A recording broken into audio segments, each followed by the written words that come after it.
a fine decade this has turned out to be. War, riot, assassination. The age of Aquarius, indeed. Welcome back, friends. Welcome back. It's time for another episode, a Forever Night episode. Forever Night Season 2, Episode 20, Beyond the Law. What do we think that title means?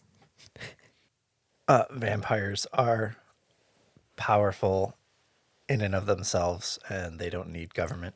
Yeah, like the lady said in Baby Baby, thanks to you, they aren't my laws. And maybe Nick resents it a little bit when other people think they're beyond the law? Or does he resent it when anyone thinks they're beyond the law? Well, he obviously resents Lacroix, Yeah. and that's like Lacroix's thing. Hi, I'm Rachel. And I'm Matt. And this is Come In, 81 Kilo.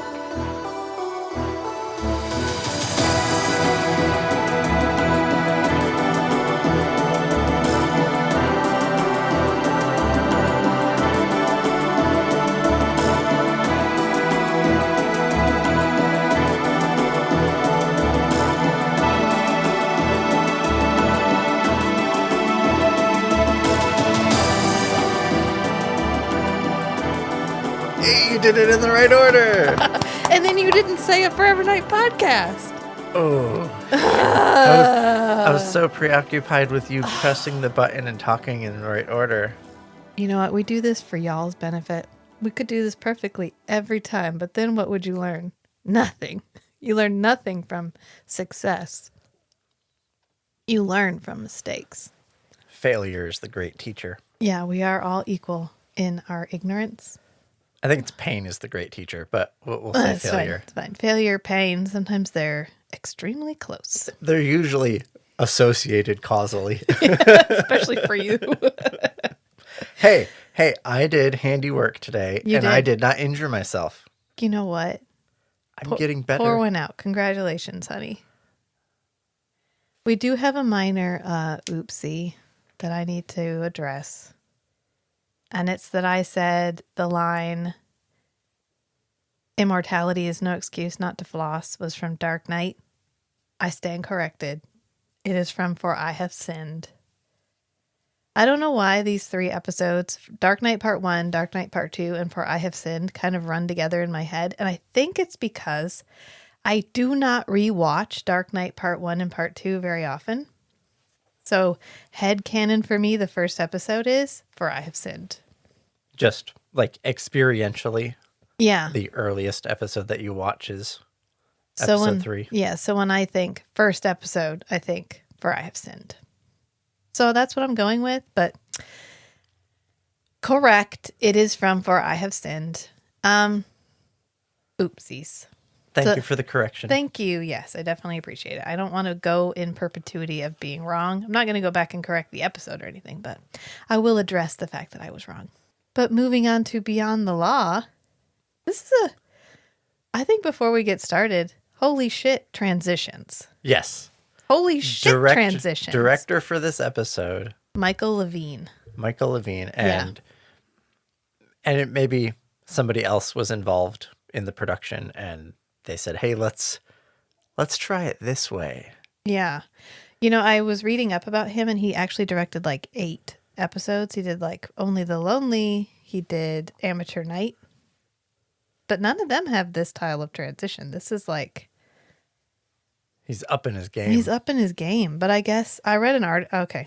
I went on a bit of a Michael Levine deep dive while we were watching this episode because I'd watched it once already today. So I didn't watch it. I was on my phone a little bit the second time around. But what I was doing was pod related because I was looking at Michael Levine to see what else he's done. Apparently he directed a whole bunch of episodes of Xena. Nice. And Forever Night got him Xena because I guess they contacted the Xena people and they were like, this guy has style. And they were like, we like style. So they sent him some of his, they sent them some of his Forever Night episodes and they were like, cool, yeah, bring him down. And so he worked on Xena for a while because he worked on Forever Night, which I thought was cool. Cool. And he says he had the stripper episode because he did the Dance by the Light of the Moon. That's a quote from the article. I didn't call her a stripper. And he also did the, quote, models episode and the workout aerobic episode. He must not have remembered the titles. he redescribes the essence of the episode. Yeah, I guess. This was interesting. I'm going to read a quote from the article. Apparently, he was active in the forums when it was when the show was airing. Forever Night. Yeah, and he said, I'll tell you a little story about Forever Night that most people don't know. The flashbacks were never intended to be part of the show. When we first started doing Forever Night, the late night version, we only needed about 39 minutes of material. Well, the foreign markets needed 43 minutes of material. Jim Perriott, who created it, said, well, you know what I'll do? I'll do these flashbacks into his past. It was planned to take 2 days and shoot something like 6 flashbacks in a row. We shot the first flashbacks for the show, and everyone just loved it, and we couldn't get rid of them. And so the interviewer was like, oh, I've made this comment in other forums when the show was running. Gee, I wish the show was. And then it's like a transcript of a verbal article. So it says, finishing, all flashbacks. So Levine finished his sentence, all flashbacks. I had one show that was told mainly in flashbacks. It was the Politician show. That would be Beyond the Law, the one we just watched. Yeah. They became more and more elaborate, more and more part of the show. Sometimes they were just gratuitous flashbacks that had nothing to do with the show. But boy, when those two storylines clicked, they were great episodes. They were the most fun part of Forever Night because you got to do period pieces. I thought that was interesting, that they weren't initially supposed to be part of it. And we've talked about the Euro minutes. Yeah, but I guess the flashbacks were also Euro minutes. Oh, pretty cool. Maybe originally the Euro minutes were supposed to be the flashbacks, but then they're like, oh, we got to keep the flashbacks well, some because of the they work so flashbacks are well. not long enough. Yeah. Maybe that's when they worked them in. You couldn't put in a full 6 minutes of filler. That'd be a lot. You can do 2 to 3 minutes of Nick laying on his back in his bathrobe, throwing tarot cards at the ceiling. Yeah. And then we were like, we're capped. Okay. So we had to throw in some flashbacks, but maybe that's why some of the earlier flashbacks feel like, what? Because they're literally just filler. Yeah, because they're literally filler. Yeah, I thought that was pretty cool. He did the one, Dance by the Light of the Moon, which has the flashback where Jeanette is like, let me swallow your light. That one. Mm-hmm. And he's like, yeah, you can swallow anything you want. That's fine. He said it was cool because he got to show how Nick became a vampire. Like, okay, yeah. And you got to have Jeanette doing 90s TV, 90s primetime sitcom, whatever, dirty talk that she was doing to him. But anyway, this is the Politician episode, also called Beyond the Law. Cracks me up that he didn't give them any names. When he's talking about the Xena ones, he does the same thing. He's like, oh, yeah, I had the baby tossing episode. And then he laughed in the episode. It says Levine laughs. And it said funny how I only know their nicknames. And I was like, he knows the project code names. And I was like, Michael, I think we could probably be friends. This is exactly how we're always like, I don't remember what it's called, but this is what we call it. I don't know. I think we've discussed, I come by that rightly. My mom doesn't know the actual word for anything. She doesn't even call bird baths. She calls them fish bowls. So you have to remember when she talks about fish bowls, she's talking about bird baths. So. Because they're the same thing. You walk by and you throw things in. It's the lead. And then when you need it again, you reach in and grab it and take it out. She also doesn't. Just one of them gets wet. Bird baths also don't go outside. They are inside as catch-all bowls for shit. Oh, yeah. Yeah. And when you want to know where something is, she'll go, look in the fish bowl. Which means the bird bath. And it's the bird bath that's in the house, usually by the kitchen door. Yeah. You know what? It's the lead brain damage. That's what it is. The aerosolized lead brain. Yes, it is.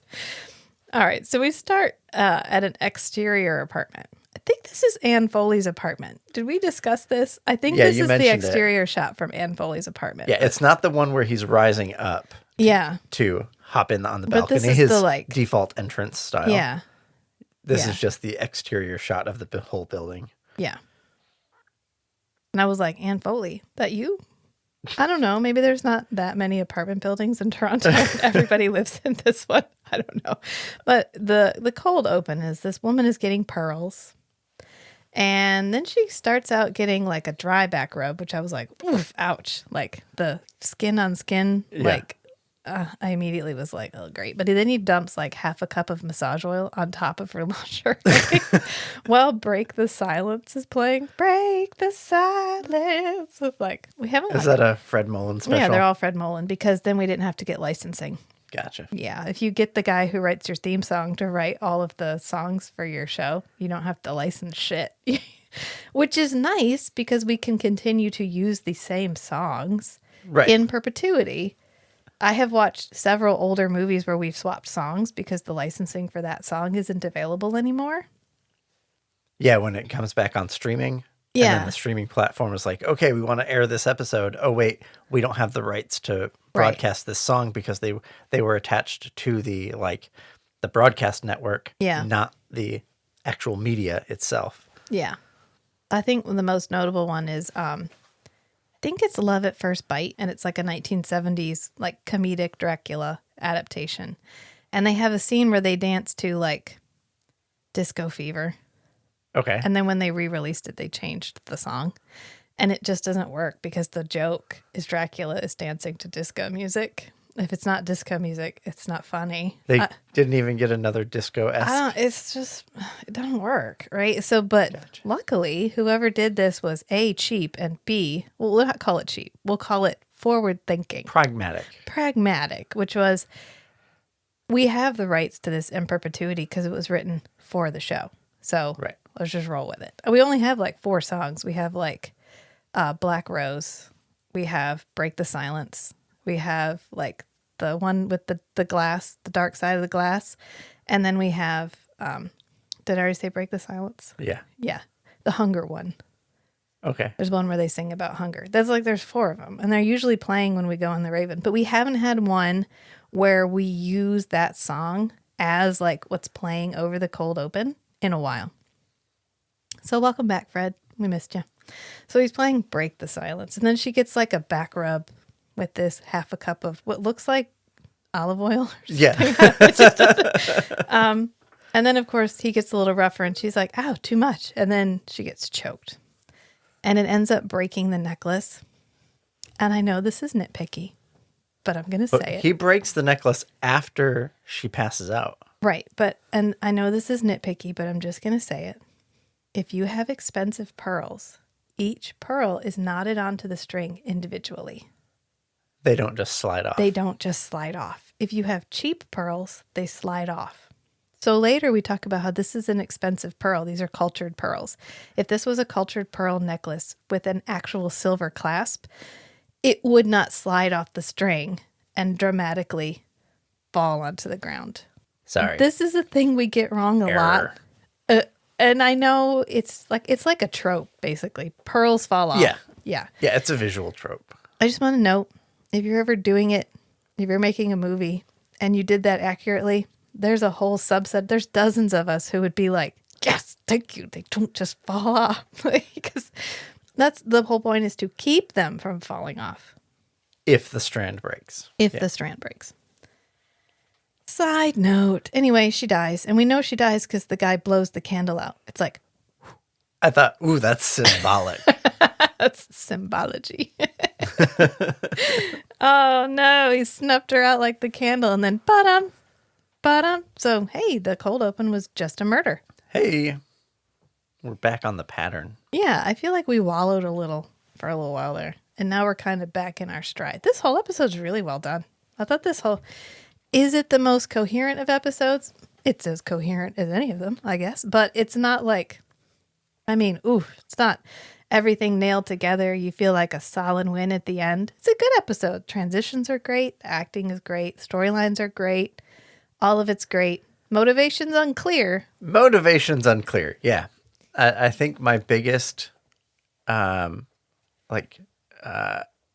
dissonance is the fact that they abduct the ambassador, bring him to the police station, and then he doesn't just leave. Right. He stays, and they ask him to go into rooms and he just cooperates. And it's like, why did you just take me into the perp side of the one-way glass. Right, where they like, sir, the red wine storage is through there. Wait, I gotta wait for a phone call, and then you can walk right in there. there. The cooler's on the other side of the room. Can you go pick out your favorite bottle? The canapes, right? they're in that room with the one-sided glass. It's walk in here and stand there for a minute.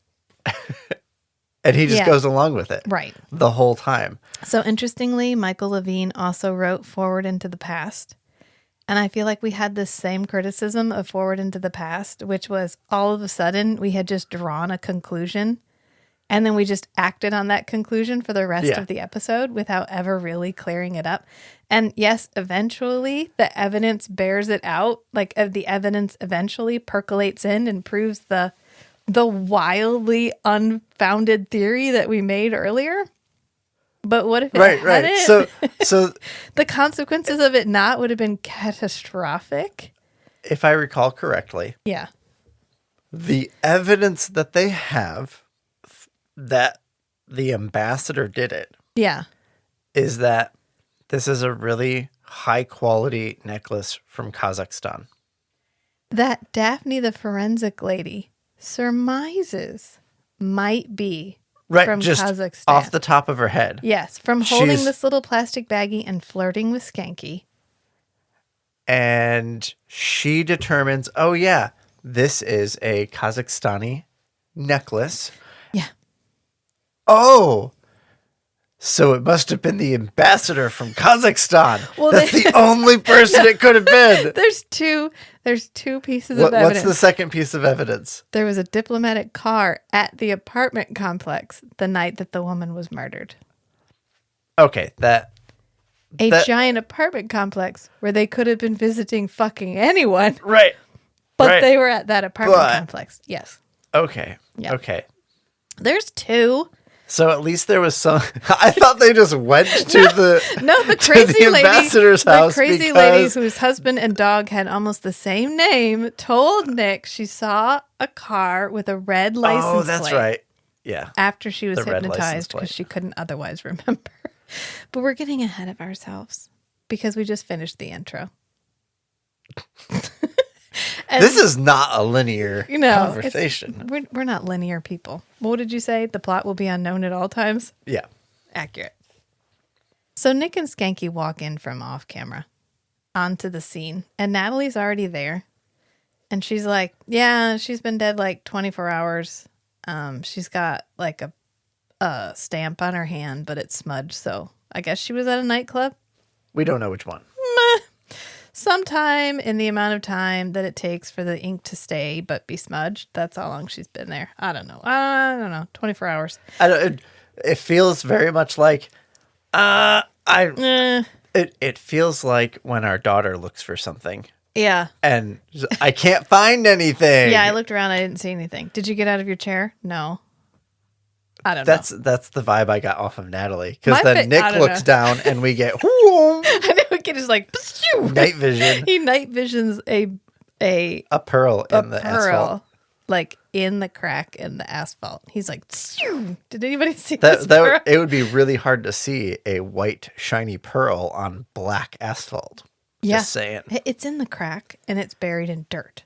Okay. And it's dark. It's nighttime. He like out this pearl, but then he just picks it up. He's like, oh, with his like man meat hands. He's wearing a glove. Is he wearing a glove? I'm pretty sure he's wearing a glove. And then the next time we see it's in a bag. They don't take a picture of it. They don't take a picture of it in situ with like a number. So I've been watching a lot of Dr. G and she calls it in situ. I've always heard it in situ. But it's a dead language, so the pronunciation doesn't matter. Oh, we should ask Lacroix. He would know, and he'd have an opinion. He would. Hey, that would be a cool side gig for him. Like correcting people's Latin pronunciation. Ancient language consultant. Well, now we know what he does on Facebook. He goes around and corrects people's Latin. Actually, did you just break my chair? I don't know what you're talking about. Did you rip the fabric? No. I'm not sure what cracked. Matt begins vigorously stabbing the chair. I don't know what happened. What we need is Nick to come in here and just laser vision what you broke. Oh, I think it's like a thin sheet of plywood. Oh, Luan. And I just cracked it. That's all right. Yeah. He goes on and he stitches videos. That's what he does. He goes on TikTok and he stitches videos of people trying to speak Latin. And he's corrects them pedantically. Like, actually, this is a common misperception, but it is. Back in my youth.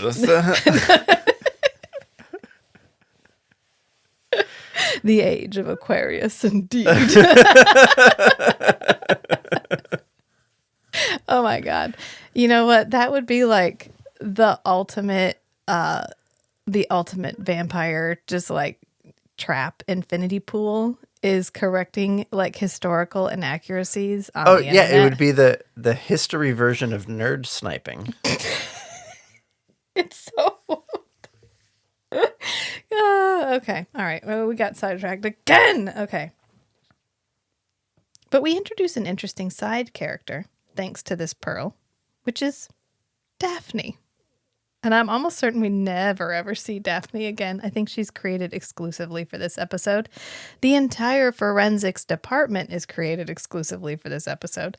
And then just disappears. Natalie tried delegating that, and they hired a whole team.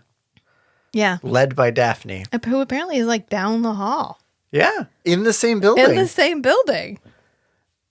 Well, that's weird. But I think Natalie didn't like delegating those tasks. You know what? Maybe Daphne got dismissed for sexual harassment. That is very possible. This is a 90s moment. Because if we swap the genders on this and make Daphne male and Schanke female, we would get the flashback. This becomes obviously uncomfortable. Yes. So that's usually our litmus test. It's so uncomfortable that we spend a good chunk of Schanke time complaining about the unsolicited attention that he's getting from Daphne. Yeah. And it's played for laughs. So what we're going to do is we're just going to set the inappropriateness of this on the table, and we're going to slide it over to the 2023 side. And remember that we are in the 1990s, and this is the kind of stuff we laughed about. And it is kind of funny, and it is kind of cute because it's not shown as toxic. And she doesn't persist after he tells her no. Right. So we're not going to discuss it as toxic any further because this was okay in the 90s, kind of. And yeah, like I said, it's not shown as toxic. As soon as he gives her a definitive no, she redirects. So at least they did that much. And it's kind of cute and funny because Skanke's look of terror every time he thinks about Myra finding out is hysterical. The Myra wouldn't say, she'd do. Right. The fear, just like the anxiety that Myra is going to find out that a woman is flirting with him. Yeah. And his expectation that Myra finding out would result in Myra like punishing him. Yeah. For that, to me, is kind of a sign of an unhealthy relationship, or at least a low trust relationship. Well, you know where what? She doesn't trust him. Okay, this has been brought to my attention recently. During our most recent episode of Feast, Sheath, and Shatter, we had a brief discussion about this because we're doing a book where the book boyfriends are shown as very jealous. And to me, that feels toxic. And that's something that we discuss as a toxic trait a lot between you and I. Yeah. But Kate said this is something she finds desirable in a partner. Oh. That she wants to be fought for, and she wants to feel at least a little bit possessed. Not possessed in like somebody owns her, but like you feel such a strong attraction, you don't want anybody else to share in even the attraction to that person. Not toxic in like Myra would go and assault this woman, but that Myra feels a certain amount of territorialness Gotcha. over her affection to Schanke. So I think as long as this isn't harming anybody, it's still a funny joke. So, And haha. I would say like a certain amount of like casual flirting is part of just normal interaction. It's when one person communicates like, maybe that's a little too much. Yeah. Like, let's tone it down a little bit. Or they just explicitly state, by the way, I'm married. Or I have a boyfriend. Yeah. Right? Oh, that's a signal to the other person to tone it down. Yeah. Like, don't expect more. And if the person persists, that's when it's kind of going too far. Right. And you need to like have some intervention maybe. Right. But I could see her flirting with Schanke and Schanke being like, oh, like I'm kind of flattered. But she's not pushy. Like she's not trying to get with me. She's just, that's how she communicates with people. She's a flirty person. Right. And I don't think she really goes over the line, except when she touches his hand. The deliberate, I drop the pearl, wait for Schanke to grab it, and then she touches Skanke's hand. Yeah. That's where it goes too far. Right. Accurate. Yeah. But in this moment, we're just talking about the car. Because they walk over. Yeah. Sorry, back to the linear plot of the episode. We go back, and there are like tire tracks. And Nick, I think, in an effort to redirect Daphne, because she's like flirting with Schanke in front of everybody. She's distracted. Yeah. He's like, what do you think? Sedan or minivan? And Skanky's like, big sedan. And she goes, actually, from the width and the tire tread depth and the whatever, I think it's a stretch limo. What do you think? Minivan or a station wagon? Nah, it's a big sedan. Actually, by the width, depth, and tread of the tires, I think it might be a stretch limo. But you were close, Donnie. And then Nick's like, okay, what about the footprints? And she goes, smallish guy, maybe 5'7", 160 pounds. That's a lot to get from a footprint, but thank you so much, Daphne. And she's like, small, and then she small kind of, guy, not my type. And not my type. And then she like winks at Schanke. Oh. And I love the look that Schanke and Nick share, like, what the fuck? What's happening? Why is there a female here and they're not flirting with Nick? I was going to say, Skanky's probably like, did she think you were standing here? It's messing with their whole vibe. Yeah, I know. This isn't how these things go. Yeah. And this is when we get the Myra wouldn't say she'd do line. Because as soon as Daphne leaves, Natalie is like, whoa, Schanke. What's all that about? And he's like, honestly, I don't know, but it's making me uncomfortable. Which is at the point where Natalie should have stopped teasing him about it. Yeah. But she does not.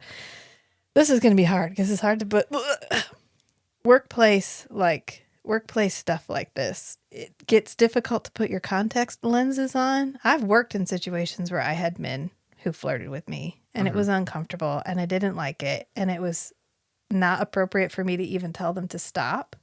And so when you see stuff like this, it's like, ugh. Schanke he's doing exactly what he should do, which is he makes it clear he does not reciprocate with her flirtiness. Right. And when it does go too far, he exits the situation. And then when it gets to the point where like she's giving him tickets, he's like, oh, I'm married. Right. I would feel guilty if I accepted these from you. Yeah. And when he does the pearl thing, that's when he's like, I'm married. And she's like, oh, I know. And he's surprised because he thinks she's been flirting with him just because she's been flirting with him. Yeah. Not knowing that he's married. Right. And so he's like giving her the benefit of the doubt. Oh, like she thinks he's single or something. Right. But she knows that he's not, available. Yeah. You've been catcalled when we were out before. Yeah. Yeah. Yeah. And I noticed once we were dating, there was definitely like more attention or a higher percentage of like positive attention from women once they found out I was in a long-term relationship. Somebody's like, I'd already gatekeeped you. Like I'd already moved you into like your there's relationship material. A big part of like assessing, whether someone's going to be a good partner is determining from like interactions, can they commit to a relationship? Are they reliable and trustworthy? And to say, oh, you've been in a relationship for 2 years. Oh, you can commit to a relationship. You can do Ooh, these things. That's so sexy. Maybe you could do that for me instead of the person you're with. In fact, I think the thing that was yelled at you was, "Hey, sexy, why don't you walk out of my dreams and walk over here?" Yeah, that was at the theme park. Yeah, it was at the theme park. Yeah. I thought it was funny. It was like, me ain't walking over to you. Sorry, I got this one. Yeah. But the woman who was murdered, we've made it through like 5 minutes of the episode. This is going to be great. It's fine. Oh, it's good. Let's give you another baby. All right. Yeah. Okay, so the woman who was murdered, her name was Tamara Brunansky. Okay. Yeah, what a last name. There's a lot of skis because later Daphne's like, like Nick offers to go with her to the hockey game, or Nick gets volunteered. Yeah, Lipinski. And she's like, I'm going to go ask Lipinski. We've yelled at Lipinski off screen several times. We did that in the episode where we were looking for somebody, and they're yes, like, Lipinski. I recognize the Lipinski name. Yeah. I don't know. You want an off-color joke? You mean on the record? Yeah, sure, on the record go for right it. now. Okay, what's long and hard that a Polish woman gets on her wedding night? Oh, her last name? Her last name.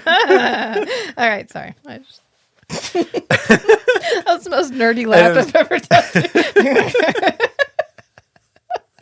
All right, so we find out from Natalie that, the woman's name was Tamara Brunansky. We actually don't get our rundown in the morgue this time. We haven't been to the morgue and had a discussion over a body in a bit, because Natalie comes to the precinct and she's like, well, she had massage oil on her, and I found some more of those pearls at her apartment, but there's no, they're cultured, but there's no prints on them or anything. We can't get anything. Yeah, so that pearl that was at the crime scene probably came from her apartment. And then Natalie gets this wonder if Natalie's flashing back to when this happened to her and Only the Lonely. Oh, yeah. Because she's that's what I was getting. She's like, this is a woman's worst nightmare. You meet somebody, you start to trust them, you open yourself up. You put your guard down. You get vulnerable, and that's when you get violated. Oh, okay, Natalie. You okay? Did you ever go to therapy for that? Yeah. I don't feel like you unpacked that. There was a lot loaded into that. Not that Nick noticed, because he looks over at somebody else's computer, and wouldn't you know it? we get the first novel flashback. Ooh, we're gonna do some shit this episode. Nice, because he looks over and there's a computer monitor, and playing on the computer monitor is a campaign video, a black and white campaign video from a while ago, from Thomas Gardner's campaign. Which, look up Thomas Gardner to see if that was actually a thing. I don't know. Sometimes they harken back, but I guess Thomas Gardner Ford was Gerald Ford's brother.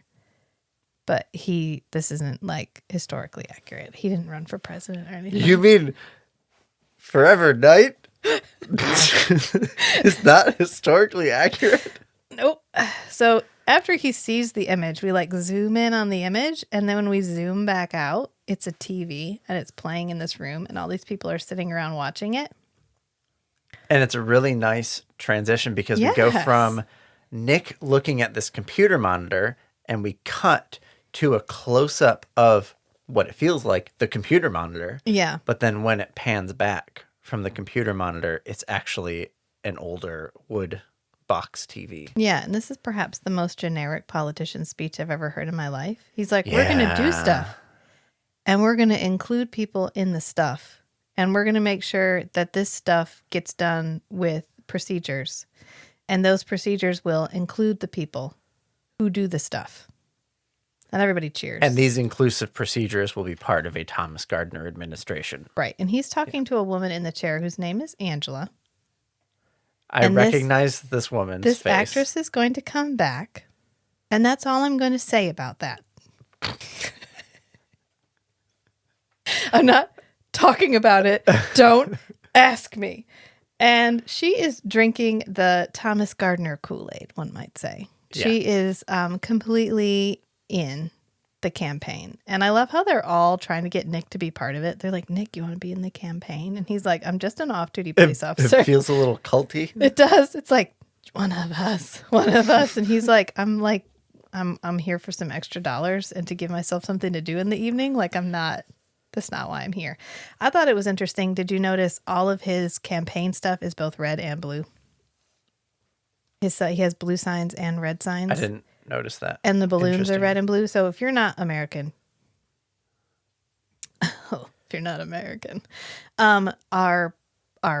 we political parties functionally have two political parties. and our political parties are color coded. Red is the GOP. Yeah, red's Republicans or the GOP, which stands for Grand Old Party. Oh, And- does it really? I thought that was a joke. No, it stands for Grand Old Party. It really does. You didn't think what else would it stand for? I don't know. Grumpy old people? Maybe. Oh God, my liberal. I thought it was like good old boys, like good old party. Yeah, it is the Grand Old Party. Oh wow. Yeah, that's what it stands for. Okay. And then the Democratic Party is blue. They're also elephants. So if you ever see elephant imagery, that's Republicans. Yeah. And then liberals are represented by a donkey. Well, specifically or the blue. Democratic The Party. Democratic Party, which also referred to as liberals. So I think it was to be like, we don't place him politically. We don't get whether whose side Nick was on. Not that he's on anybody's side, because nobody is on his side. But He's only involved. We'll get to it later. yeah, I'll yeah. cut That's all I'm going to say about that. that's in a later plot beat. Yeah, but then he turns back from looking at the monitor, and they're continuing their conversation because Right, but he also turns back in present day. right, yeah, Yeah. And So Cohen it's a nice and continuity of the movement. yeah, Cohen and Schanke and Natalie are all continuing their conversation, and Natalie ends up giving the pearl to Schanke, and Cohen's like, "Great, can you get that down to forensics?" Schanke, take them down to forensics. Coordinate with the teams canvassing your neighbors and fellow employees. Captain, would it be possible if Nick and I swap on this one, perhaps? You have a problem with forensics, Detective? Well, no. Well, you see, it's just that... I'll run him down. Natalie could have walked it down to forensics. It's just down the aisle, but it's so we can make a joke because he's like, actually, Cohen, Captain, do you think somebody else could take this to forensics? At this point, it would have been like nice for Nick to say, "Oh, Cohen, I'll handle that. There's some stuff going on. I'll just take care of it." And then maybe later, like on the side, like he goes to Cohen by himself and be like, "Just so you know, one of the forensics people is making Schanke a little uncomfortable, and it hasn't like gone too far yet, but that's why he was hesitant to go down to forensics." They're trying to keep. This is funny. Well, right. I'm Yeah. saying in 2023 terms, Right. Like this is where Nick says, "Hey, you know what? I'll take it. Don't worry about it, Schanke. yeah, We could. Why don't you go to HR while I'm gone? Yeah, Yes. just to give them a heads up. Someone's making you feel uncomfortable, but he doesn't. Nobody does. And Natalie makes like a kissy face at him because Schanke ends up being like, "Never mind. No, I'll take it. It's fine." Natalie, you just had like you had a flashback to Only the Lonely when you got taken advantage of. You almost banged a dude that murdered people.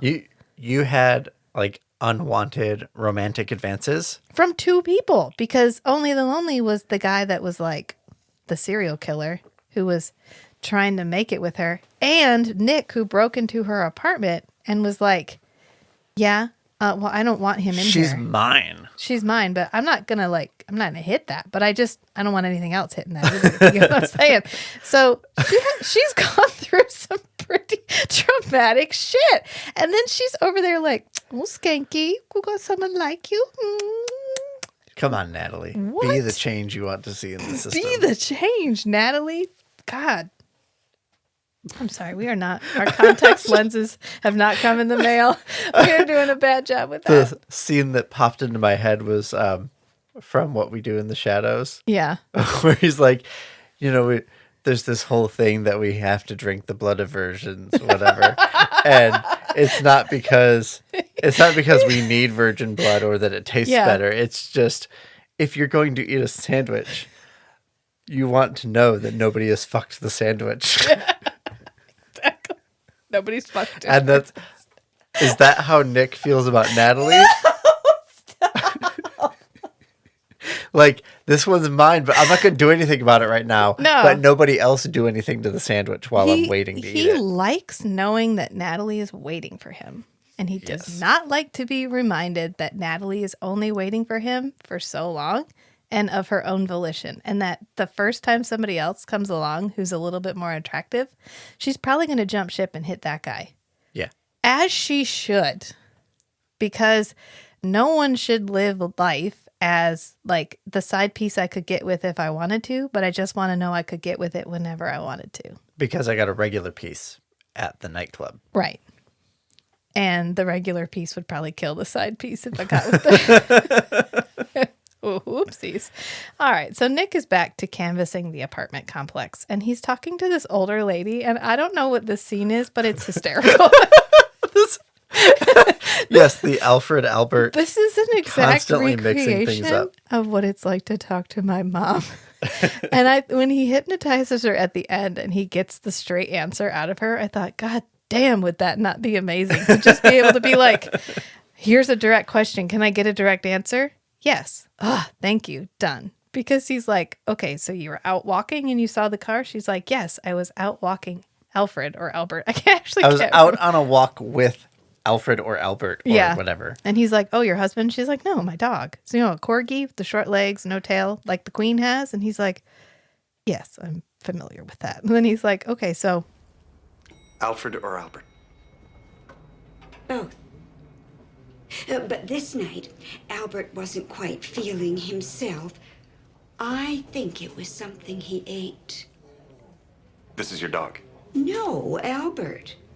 Alfred has splendid digestion. Yes. Can you tell me something about the make or color of the car? Well, it was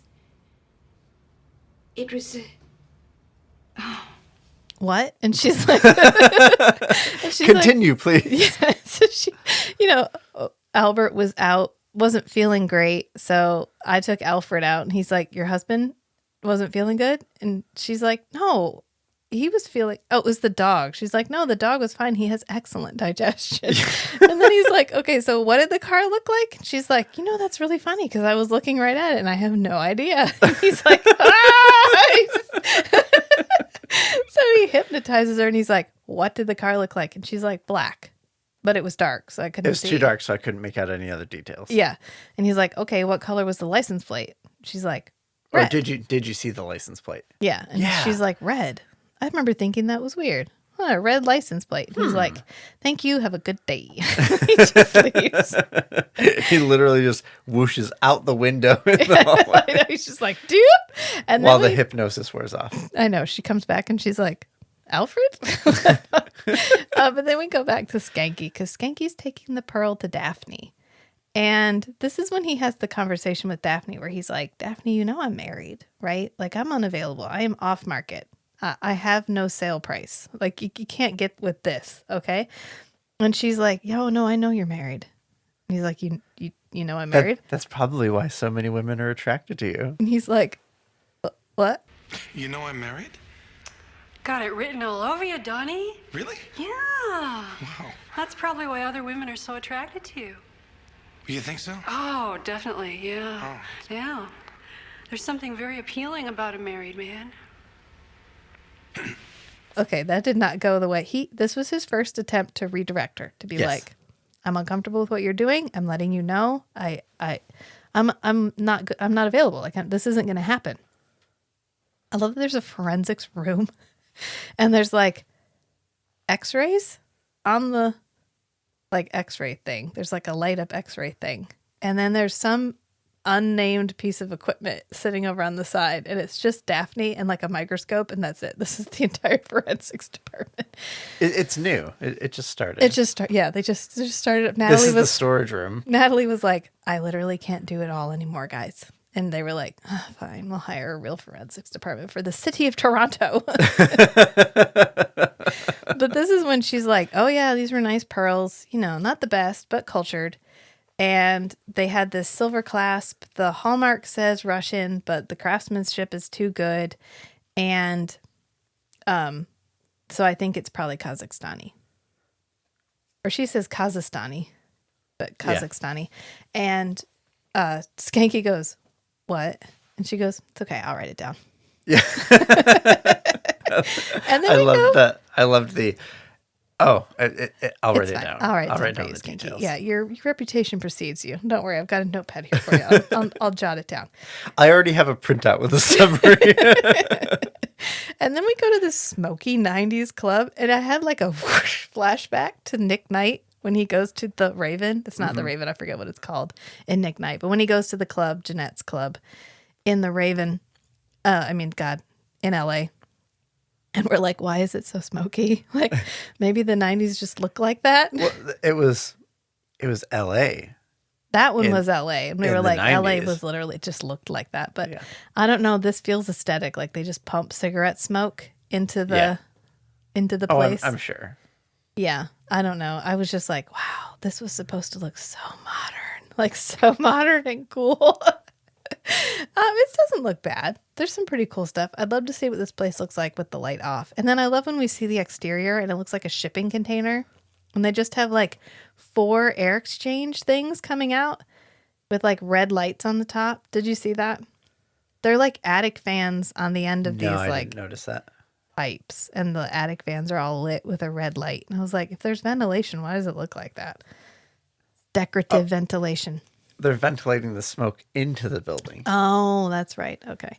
And people are like leaning in the entranceway, drinking out of their wine glasses. Mm-hmm. And we don't see who this is. This is like a POV camera. Oh, yeah. There's all the flashing lights in the smoke. Yeah. And then he walks up to these two women. So I was thinking there was so much smoke so that the like laser lights would be more obviously visible. Yeah. Yeah. Well, I mean, duh. Why else would they have that much smoke? I don't know. the atmosphere. I have been to. You want to count them? Somebody said, we need some atmosphere in here. Oh.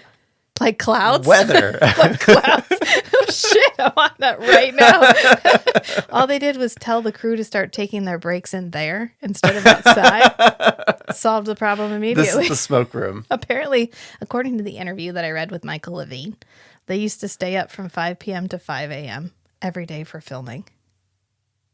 What? And the intention was that they would have, like, Schanke would... Remember we surmised Schanke was supposed to be on the day shift? Yeah. I guess in season 1, yes. And they were supposed to have scenes that were just Schanke in the day shift. Okay. And then scenes that were just Nick at night. Okay. And they were supposed to be, like, separate. Yeah. But it didn't work. So they just made Schanke on the night shift. Okay. And did it all at night. Interesting. And Michael was like, it was really hard staying up like that. And the crew was on that schedule for the entire time they were filming a season.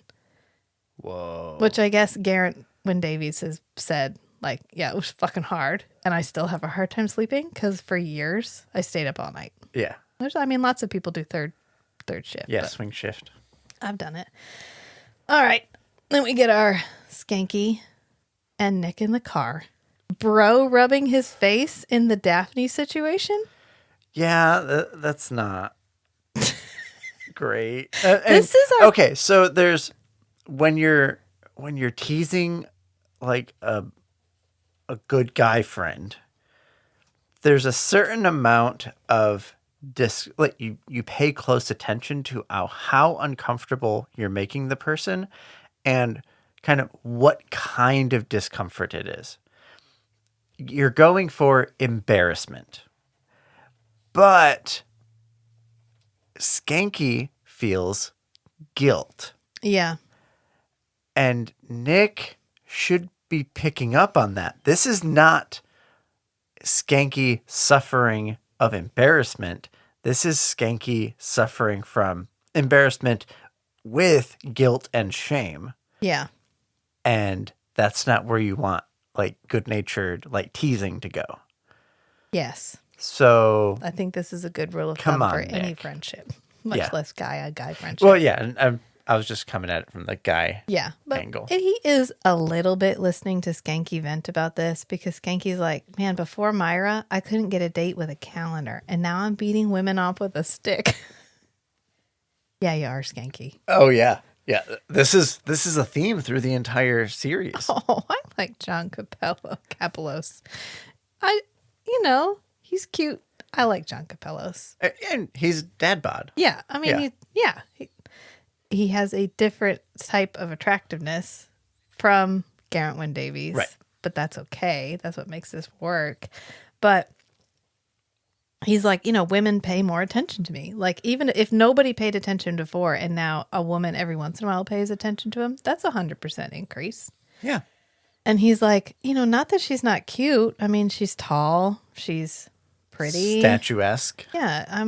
It would have been fun if I wasn't married. Right. He reminds him, he's like, remember what you said? Myra wouldn't say. She'd do. And this is when Skanky's like, like he just has a visceral reaction to that statement. Yeah. And in the meantime, we got the club scene.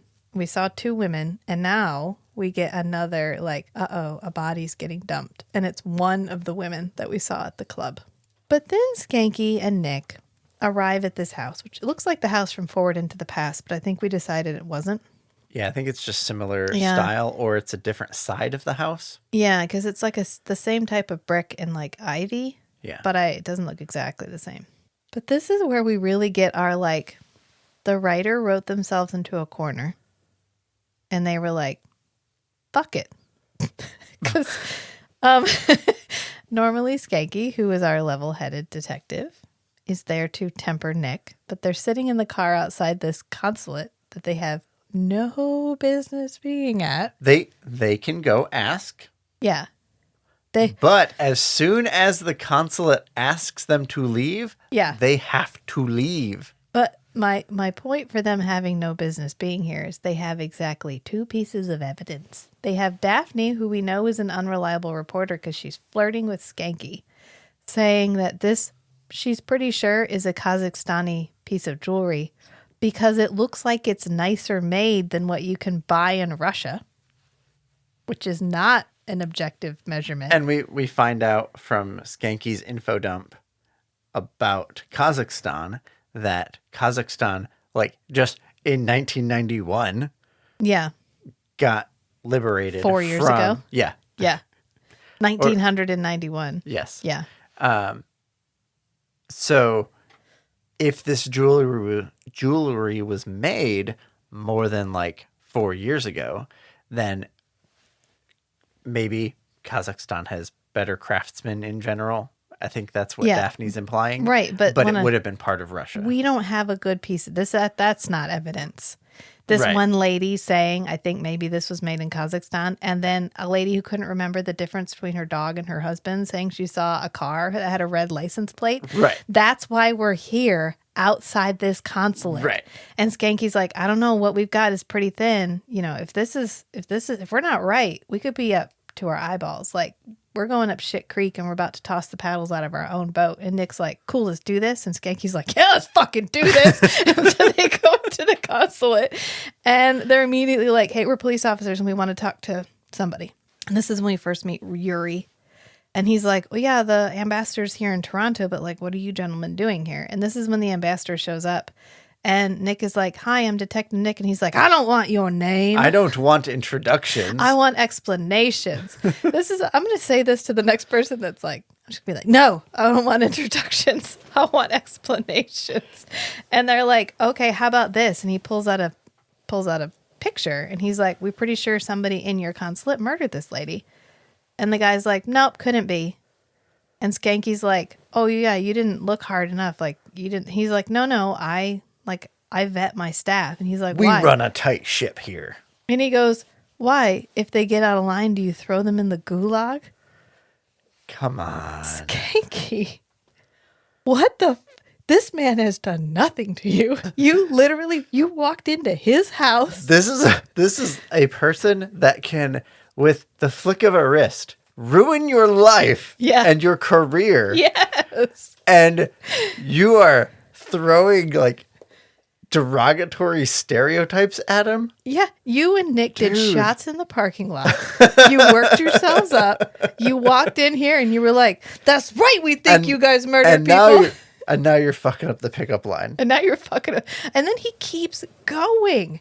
He continues to threaten him. He's like, it'd be better for you if you came downtown and did this because we could make your life a living hell. And the ambassador's like, you can?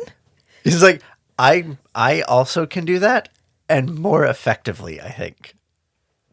Yeah, because I'm an ambassador from an entire country, and you are the partner who had to be partnered with the department wild card. Because actually, I think we don't know why they moved precincts, but my headcanon is Schanke left because Myra was like, your partner's a little bit too much. I'd like you to move to a new precinct and see if you can settle down. And Schanke's, and like they moved to a new house, whatever. And so Schanke was like, hey, I'm moving.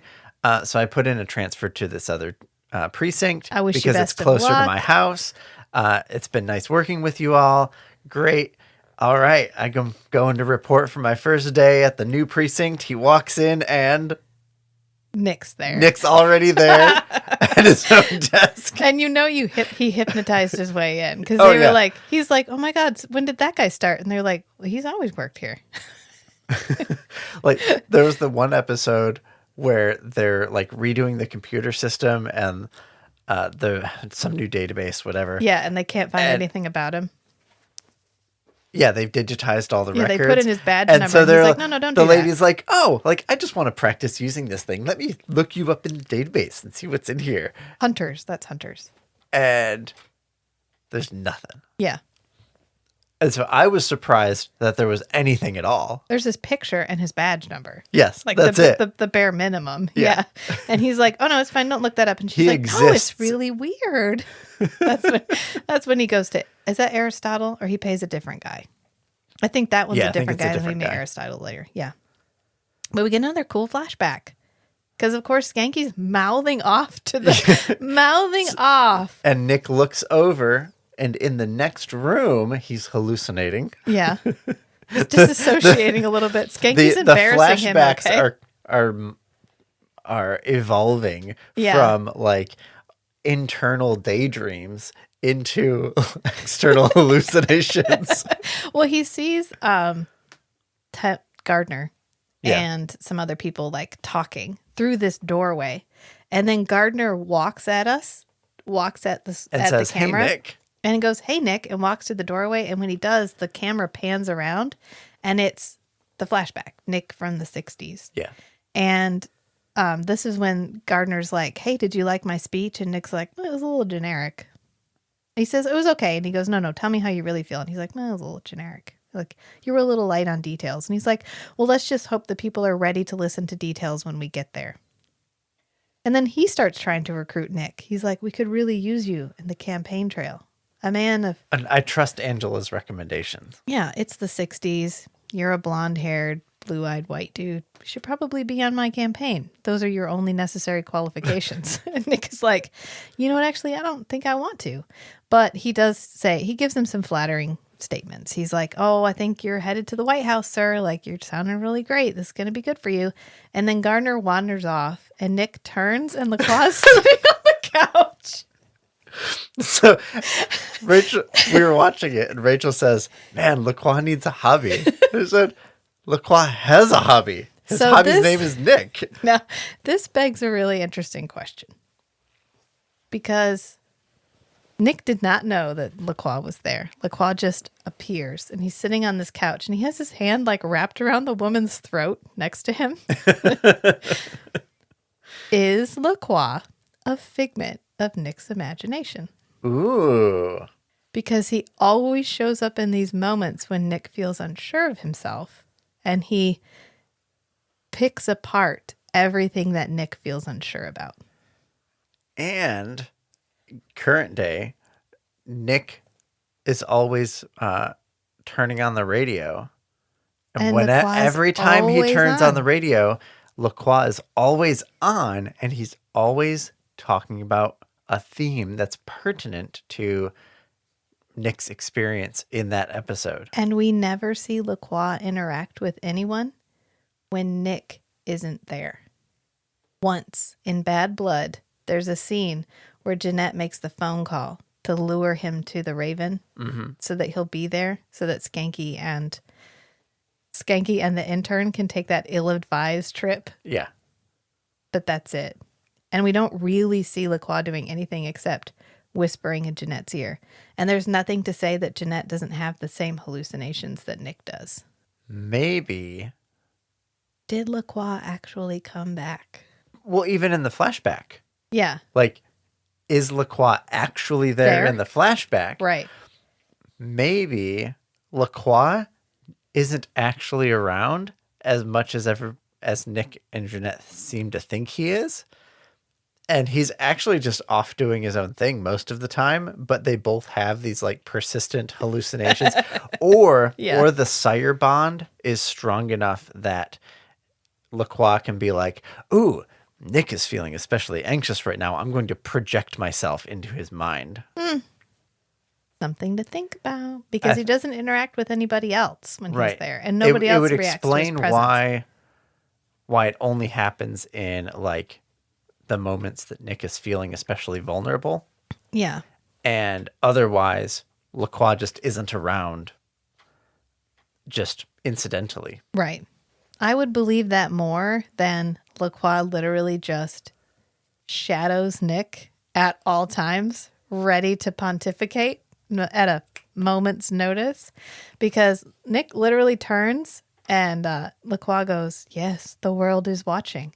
And I am watching you too. And then we get one of my favorite Lacroix quotes, which is his assessment of government. And he says, the best form of government is a benevolent tyranny tempered by the occasional assassination.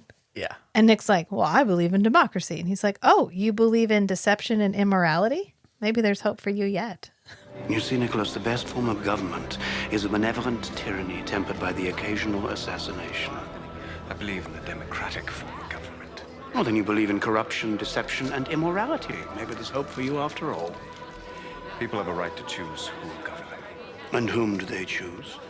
Greedy men grasping for power that they will then abuse, like your senator friend. I believe the White House awaits. Oh, Nicholas. You already have real power. Why waste your time with these pretenders? Politics is a part of their world. A world I would like to belong to. Always have to learn the hard way. And Nick's like, God damn it. Lacroix's always playing verbal chess, and Nick is always playing verbal checkers. Yeah. He's never going to win because he's not even playing the same game. And he continues to be like, no, this is fine. My senator friend is going to be fine. Everything's fine. And Lacroix goes, you always do have to learn the hard way. Foreshadowing. Such a dad line.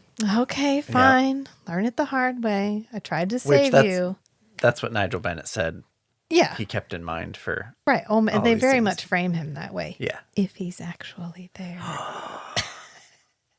But then we come back, and Schanke's having a conversation with his buddy George on the phone. George Manderson, who apparently is an old hockey buddy, and he works in international relations. And he also smells the shit that Nick and Schanke are stepping in, which is Oleg Petroshenko. Oleg Petroshenko, the ambassador, is not the squeakiest, cleanest of ambassadors. Right, there's some fishy stuff here. Yeah, he turned down the presidency of Kazakhstan to be the ambassador. So not only are they harassing and antagonizing an ambassador, just an ambassador locally who has a lot of power. This is someone who has so much political clout back home that they were going to be the president. Yeah. Yeah. Yes. Read the room, guys. No, they don't, because immediately Cohen is like, Nick, Schanke, get on here. So they go in there, and there's a guy from the RCMP. And he's like, gentlemen, what the fuck? And Nick and Schanke are both like, oh, here we go. Cover up. In fact, Schanke goes, do you hear that sweeping sound? Sounds like something's getting shoved under the rug. Schanke has no filter. Maybe Skanky's been hitting the bottle a little bit. They did shots in the parking lot, I told you, and it hasn't worn off. He's just hiding it well. If I were Cohen, this would be the moment where I'd be like, you know what, actually, I think you gentlemen have been together too long, because we know Nick is the wild card. We don't expect Schanke to be the wild card. Schanke is usually our level-headed partner. But he does cave pretty quickly. And we know, historically, Schanke cannot stand anyone who comes in and takes over an investigation. Right. And the IA, the RCMP, Cherry Blossoms, who came over and take it over in Cherry Blossoms, it was like immigration. Yeah. And so anytime that happens, he flips his shit. So I just double checked, but the RCMP, which is the Royal Canadian Mounted Police, are like the closest equivalent in the US is the FBI. Yeah. So it'd be like the FBI coming in to a police investigation and saying we're taking over. Right. And he's like, cool, you're going to investigate it? And they're like, maybe. They're like, yeah, if we find that he's not cool, we'll kick him out. Yeah. We'll put in a recommendation to ask him to leave. Right. We'll write a strongly worded letter. Yes. And Nick is like, and he's uninterested in this conversation. He's so bored. In fact, he turns and looks at a door and he sees Angela walking out of the door. It's actually a door in the police precinct. But as soon as she shuts the door, it's the hotel door from the flashback. Yeah. And she's disheveled and crying. And he must be having like a meta flashback, like in a flashback to the Hieronymus Bosch episode where he was getting painted and the woman he was getting painted with got sexually assaulted by Hieronymus Bosch, and he tried to help her out, and she ended up killing herself, completing suicide. And again, that's going to happen again. So Nick has to feel like, God, fuck it again. Why does this keep happening to women? Why does this keep happening to women who are around me? I think it just happens to women, and if you're around long enough, it's going to happen more than once. Yeah, that's probably the more accurate. Yeah, so he's like, what happened? And she's like, you know what, forget it. Like, don't talk about it. I don't want to talk about it. Don't talk about it. And so she leaves. And when he comes back from the flashback, he actually spins back towards the room. And this is the second time this has happened. When they were in the precinct, or not the precinct, when they were in the consulate. And he was having the flashback, he actually, when the flashback ends, he like turns around in present day, which means reality, that Schanke was like verbally berating the ambassador, and Nick turned away. Nick turned like 180 degrees and stood there for a minute, and then turned back and looked like, I was listening. Maybe this is symbolic of his internal like turning of attention. Maybe back to the conversation. Well, in both times, the transition back is someone from the present starts talking behind him, like appears behind him and starts talking. And it's the ambassador in the consulate, and it's Cohen in the precinct. Yeah. And as soon as she starts talking, he like turns to face Cohen. And when he does, whoop, we're back in the present. I was just watching a video on, they were talking about when you have a transition in a video, it's really impactful. It's really helpful to have audio from one side of the transition bleed over to the other side. That makes sense. I do that. And most of the time you don't see that. Like a lot of transitions are just hard cut over. But this Forever Night. In Forever Night. Yeah. But this is a really good use of that audio crossover. We did this one other time. We did this in Love You to Death. Remember, there's the scene where he's talking to Jeanette about what happened with Sylvain in the past. What the title. Okay, this is the ballerina one. Ballerina one. Okay, thank you. The one where she was talking. He's telling the story to Jeanette, and Jeanette starts talking to him about how it wasn't his fault, but she appears in the flashback. Yes. And then when he turns, she's there in the present. So we've used this before, and it is super effective. Also a body movement that carries through both. The turning, as ridiculous as it looks, actually makes the whole thing feel fluid. Yes, the movement, the continuity of the movement Right. On both sides of the transition is really nice. Yeah, it is. It's really well done. Like the transitions in this whole episode are really smooth. And it's enough that I'm not even as bothered by the just total lack of motivation on Skanky's part. Because immediately Nick is like, meh, meh, meh, meh. I'm going to do ow, ow. And he just leaves. And everybody knows that look. Everybody knows that look. Because Cohen turns to Skanky and she's like, make sure he toes the line, detective, because this will cost you both. Yep. Because she knows. But then Natalie is talking to Nick about the same thing. Yeah, or later. Is this the next scene? It's the next scene because he goes down and she's like, well, they found the second body. That's what Cohen calls them back in. She's like, don't jump to conclusions. They found another body. We don't know if they're related. Keep your head in the game. Let the body speak for itself. Don't put words in its mouth. Don't shoehorn this into the previous homicide. Keep it together. And so then we cut to Nick is with Natalie. And she's I think like, it's all four of them. No, it's just Nick and Natalie. Because she ends up shouting, you don't want to relocate, do you? Oh, that's right. Because they're actually at the morgue. And she's like, yes, I found massage oil. Yes, everything was similar. You know, she was extremely intoxicated. This guy clearly likes to get them completely under his control. And then he murders them. This is a power thing. But I have nothing that ties this together. I have nothing for you, Nick. And he's like, oh, no, I know who did it. This is very forward into the past where he was like, well, it's Catherine Berenger. And they're all like, who's Catherine Berenger? Well, forward into the Elon past, Musk. He had other information that he couldn't reveal. You don't have that here. He's just like, no. This is purely the Nick hunch. Yeah, this is one of his famous gut feelings. And so he's like, oh, no, it was Ole Petroshenko. It was definitely that guy. And I'm going to go get him. And Natalie's like, tread carefully. Tread fucking carefully, Nick. And he's like, I'll fly. I'll tread so carefully. I won't even tread. I won't even tread. I'll just float. And Natalie's like, you don't want to have to relocate, do you? And then she does like a exasperated hand swipe. But he doesn't even look back. Because he's walking into a flashback. He walks out of the morgue and into the hallway, and like people in 60s period dress are walking by. And then when we turn the camera, we're back in the past. Hotel, the venue. We've gone forward into the past again. And this is where he walks into the room and he sees a pair of shoes hanging because Angela has completed suicide after what happened to her with the senator.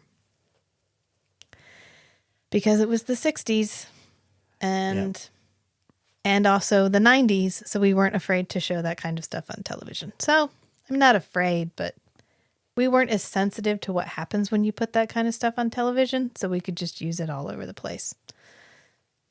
I was thinking about that the other day, how I do it sometimes still where I'll be like, I'll just die or whatever. But the like, oh, I'm going to kill myself was such a big like, oh, that's so terrible. I'm going to kill myself.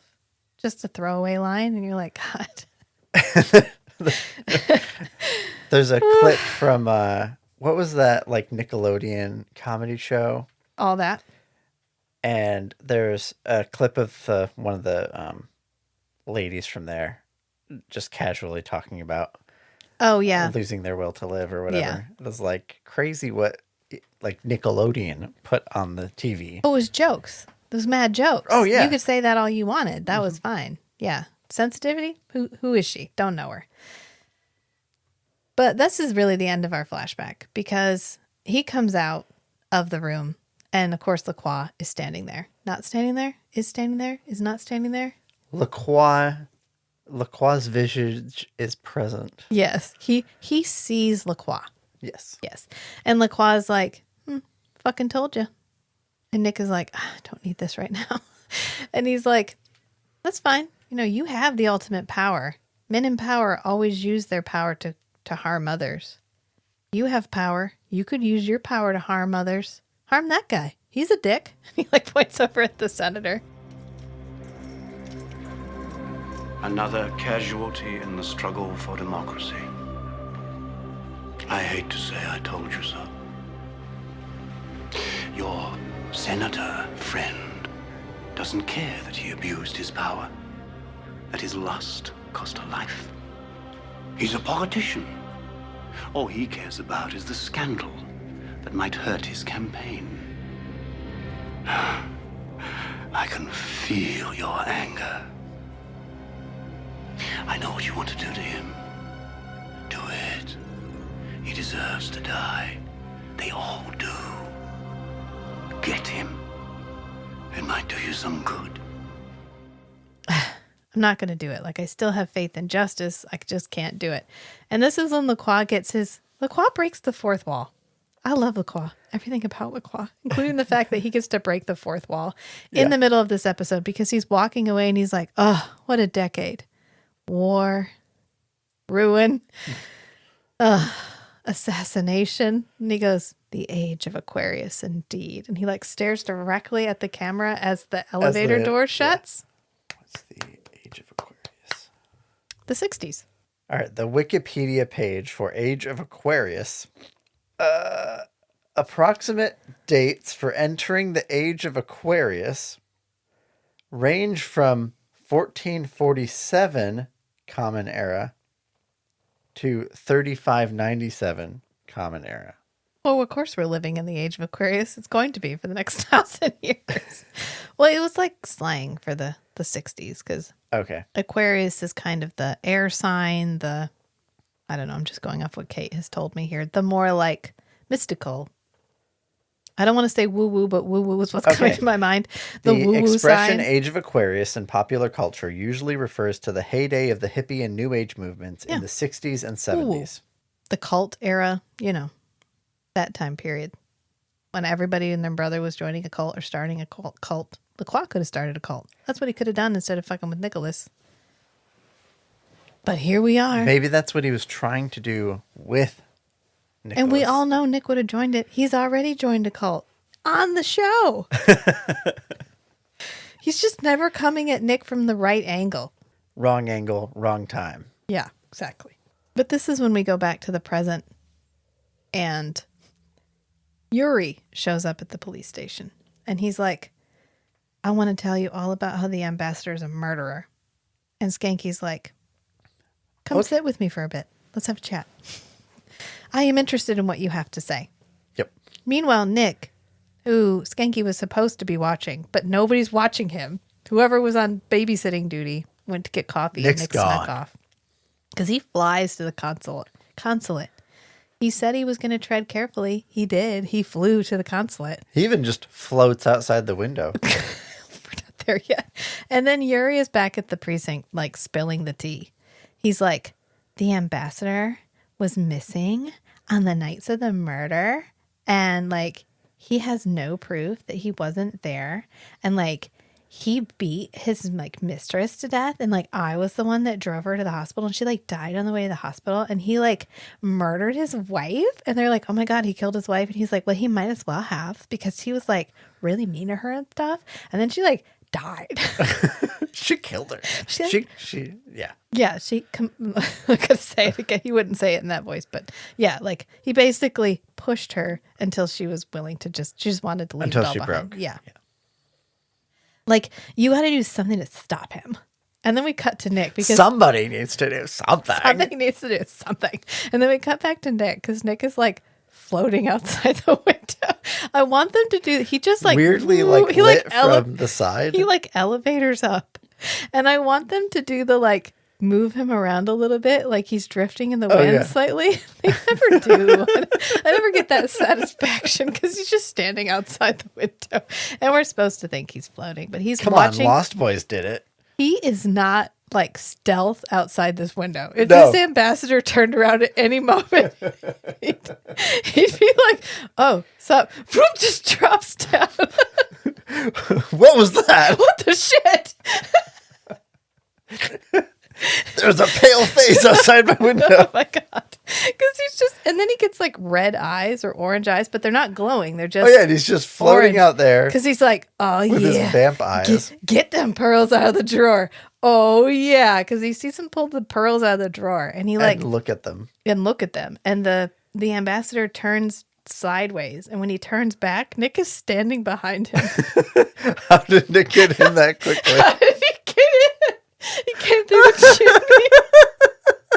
He came through the chimney like evil Santa Claus. No, the bathroom window was open because he just had his stinky one. And so Nick flew in the window. I don't know. But he's just standing behind. Nobody questions it. Nobody asks how he got into this place. It works. It is a consulate. This should be a fucking fortress. This man appeared. They all immediately know he appeared because he marches the ambassador out through the front door. But nobody in the building would have seen him come in. No, they would not have, Matthew. And they also have cameras, I'm sure. So if they check they probably have exterior cameras. So if they check the exterior cameras, first, this police detective is literally floating outside like a second-story window. And then he disappears and reappears behind the ambassador. Or they see him fly in through the bathroom window, whichever one you want to go with. And then he's marching him out of the consulate, having never entered the consulate. The RCMP guy knows Nick is at the consulate before Nick even arrives at the precinct with the ambassador.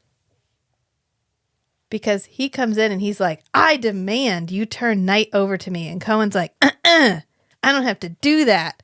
And that's when Nick walks in the door and he's like, I got him. I did it. And they're like... And at this point, the ambassador and the RCMP guy should have both been like, all right, we're done. Ambassador, you're free to go. Yeah. Nick, into a cell. You're under arrest. Yeah. They very well should have. Because they're like, he arrested him on foreign soil. He abducted him from the consulate. We don't even fucking know how he broke into the consulate. Oh yeah. How did he get him back if he flew to the consulate? Did he steal the diplomatic car? He stole a limousine. Okay, so he trespassed. Yes. He abducted the ambassador. Yeah. Transported him across international boundaries. Yes. To this like rinky-dink 96 precinct. Yes. Yes. And then walked in like he's the hero. Right. And the RCMP guy is like, he's subject to Kazakhstani justice. They could ask for the death penalty, and they very well could. And then Nick brings the ambassador in. He's like, yeah. Oh, yeah, I did it. And Cohen's like, Nick. What the fuck did you do, Nick? What the actual fuck? You know that's what she's thinking, but she's got to take his side. She's got to walk the middle road here. He put her in such a difficult position because the RCMP guy is like, take off the cuffs, and Nick is like, and Cohen's like, I don't win it. Cohen's like, Nick, do it. Take the cuffs off, and he's like, fine. So he takes but only because she told me to. So he takes the cuffs off, and then he's like holding them, and he does. Okay. So in reference to all the Dune stuff, Oleg says, good. Discipline. He'll only listen when she speaks. Yes. But then he's holding the cuffs, and he looks at Cohen, and he does this like smirk thing. Like, I'm still winning. Because then they all go to Cohen's office. The ambassador does not have to engage. He could have just left. That would have been the most powerful thing to do in this moment. Not stay and engage. Because they all go in to the office, and Cohen is like, Nick, you should have told me we were going to get ready to do this. And Nick walks behind her desk and stands behind her in another like dick power move where he's like, well, I knew he was the bad guy, and my job is to catch bad guys, so I caught the bad guy. And she's like, okay, fine. And this is when Schanke comes in, and Skanke's like, well, we got a witness who says she can identify the guy who picked her up at the club. And how convenient that the ambassador is here. Right, because they've taken the ambassador to the interrogation room to, quote, give him everything he wants. And then they take this woman in, and they're having a conversation with this woman. I think she does a good job of being convincing that, she was there, she was along with this thing, she left. And she's like, I'm just not into threesomes, Yeah, and then... fair. You don't have to be. But then... she's like convincingly like crying and sad that her friend is dead and feeling guilty that she left her friend behind. And then they're like, is this him? And she turns around. She's like, nah. She's like, nope, ain't it. Not it. And she's he's way too old. Yeah. I would never have gone back to a room with him. Ew, he's all like, ew. His hair looks like it was cut by a weed whacker. They do look kind of similar, though. Yeah. Just way too old. I thought I recognized her, so I looked her up. She's in He Never Died. She's the love interest in He Never Died. Oh, okay. I also thought she looked familiar. We should do He Never Died. Yeah. If you haven't watched He Never Died, go for it. It's good. It's so good. It's so good. It's kind of vampire-y. He's like a vampire who eats some solids. Yeah. Yeah. He's a cannibal, I think is how they describe him. Yeah. Obligate cannibal. Yeah. But then once they are like, no, it's not the ambassador because this woman didn't ID him, they just leave, and they leave Nick there to like go about his business and be like, we'll call you later about the extradition for your death penalty hearing. Like, it's fine. Oh yeah, you expect a formal extradition request within the next 24 hours. And Nick is not even pretending like he gives a shit. He's not even like a little bit. He's like, oh, I hear like the weather's really nice over there right now. For Nick, it kind of makes sense because... But you gotta pretend. Right. You gotta keep what's you have to stay dedicated to the bit. Like you're playing a human police officer that's a resident of Toronto. You can't just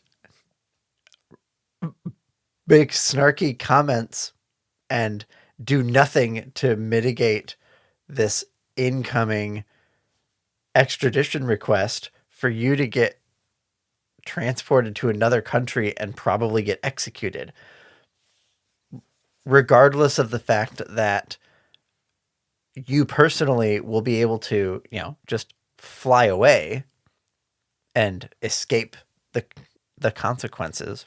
There's probably going to be consequences for Schanke too. So I was trying to imagine. Right. I was trying to rationalize. Nick was trying to avoid the consequences for Schanke, which is why he went a little rogue. That's what he told Natalie. He was like, if anyone's career is going to be on the line, it's going to be my career. And she's like, yeah, but then your career will be gone and you'll have to leave, and all of everything that we've done together and the entire life we've built together and every moment of research that we've worked on together and any all of the chance last 2 years of us getting together in the future will be gone. I literally mean less to you than solving this case. Okay. Yeah. Yeah, a future with Natalie means less than his gut feeling about this case. Yeah, about the 2 pieces of evidence that he got. So I was trying to rationalize why the ambassador would have stayed. Yeah. And I have a theory. Okay. So the ambassador knows that he personally did not kill these women. It was his son.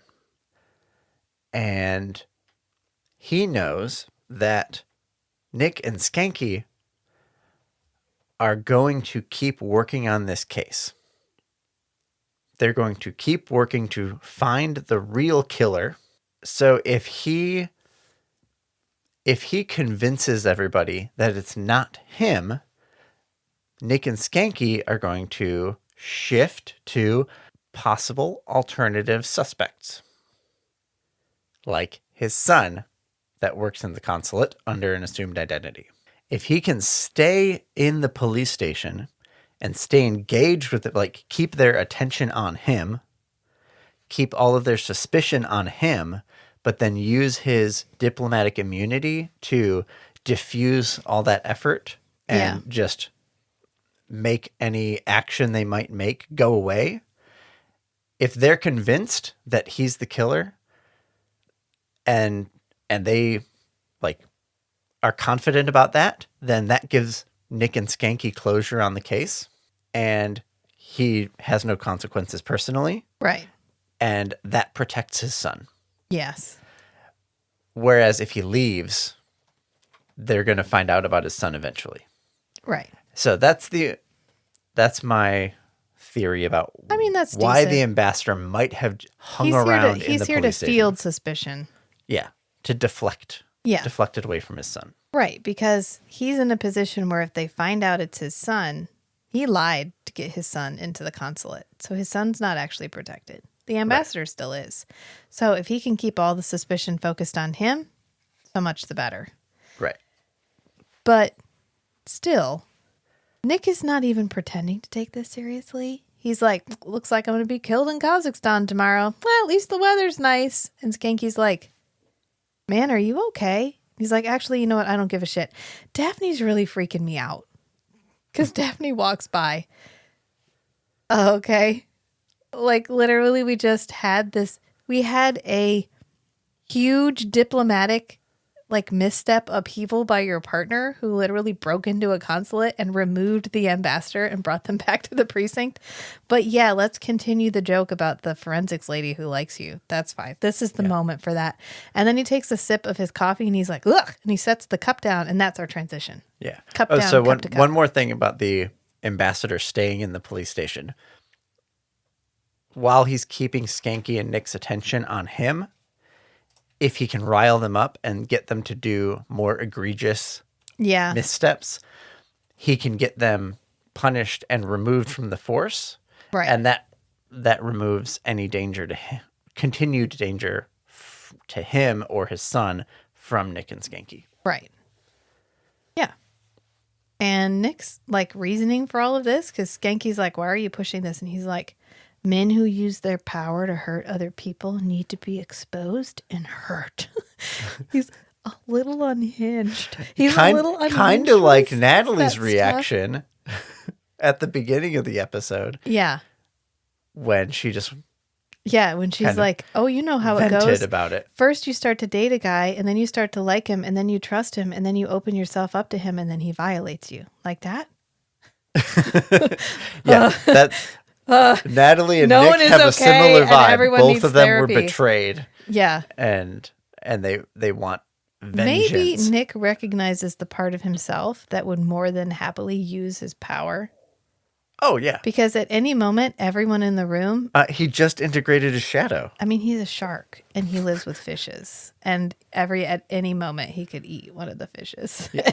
And he has to live every moment knowing that he has complete power over everybody around him, and he is not exercising it. So when he sees other people doing it, using that power, it's like, I am fighting so fucking hard to not do that right now. And you're just doing it. And I'm real mad about it. And he's a little unhinged when he talks to Schanke about it because he's like, they are not beyond the law, Schanke. They need to be brought to justice. And Skanky's like, oh my God, this coffee is terrible. Bang. Bang. And then we go to the flashback. And this is when Gardner is like, yeah, we're not going to overreact to this. It's fine. Yeah, Angela believed in me and like, I'm going to do everything in my power to honor her belief. In and me. Nick is about to throw down. He stands up like, all right, it's been 100 years, but I think I can remember how to do this. Well, at this point, it's been like 60. 40 years, 50 years. 60. Oh, yeah. Yeah. Sorry, 60s to 90s. Yeah. Yeah. He's like, it's been 70 years. Yeah. He's like, all right, let's do this. And that's when this guy gets the phone call because he's literally saved by the bell. And he has been asked to, like, it won't go in the paper if he steps down and doesn't continue his campaign. Yeah. Or there won't be an investigation. Yeah. And Nick's like, all right, well, that's kind of justice. He also didn't kill Hieronymus Bosch, if you remember correctly. If I remember correctly, which I do. He didn't kill Hieronymus Bosch either. So both times he's encountered this, he didn't kill the guy. Nick. Well, okay. Yeah. I mean, Bosch, I would more believe he would have killed him in that flashback because it was old and everybody died of like syphilis all the time. So you could actually, I don't think syphilis existed yet. Everybody just The plague. died The of plague. like Of whatever. They just died of the tripping plague. or like the cold. Yeah, you went outside when it got rainy and you died. So he could have just like, he could have just, you know, that would have been easy to fold into everyday life. But killing a prominent senator would have been a bit much. Yeah. But Schanke has found out from his friend George, who did give him a call back, that Petroshenko has a son. And his son, he came to Canada. Address unknown.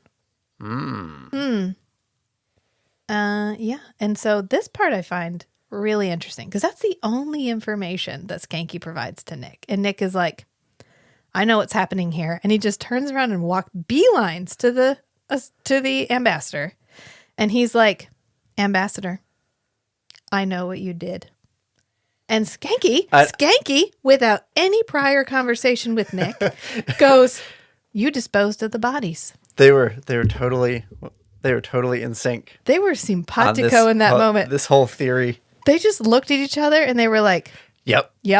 And then they just walked over to the ambassador because there was no discussion. They were just like, they didn't get their stories straight. Let's do this. They did their secret handshake and then they walked over and then they just seamlessly, because then immediately Nick is like, yeah, and I bet you employed him under a different name.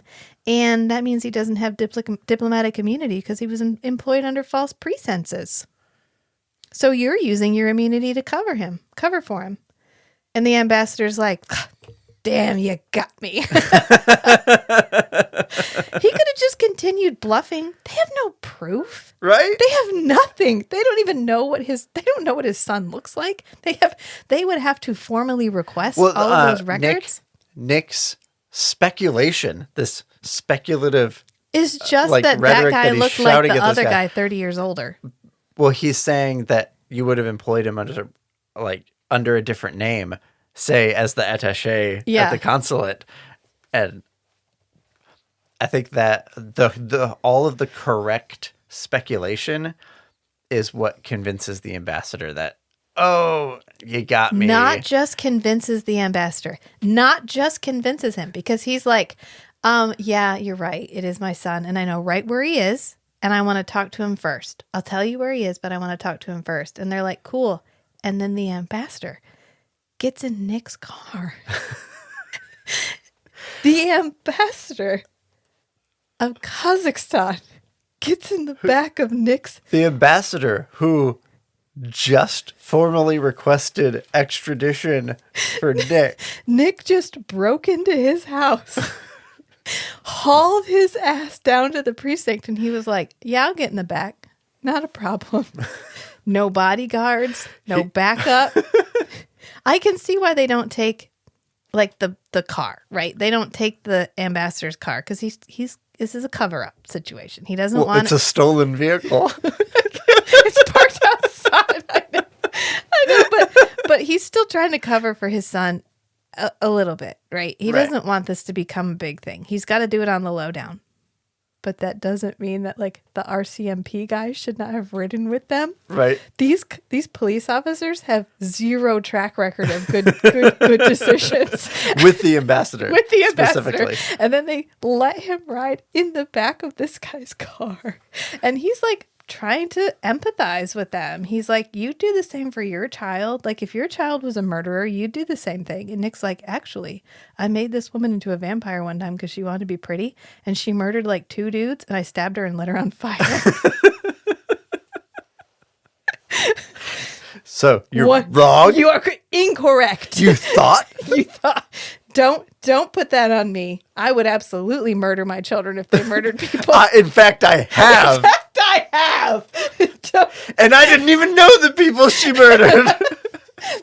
They were dicks. She said, I still didn't give a shit. They were complete assholes.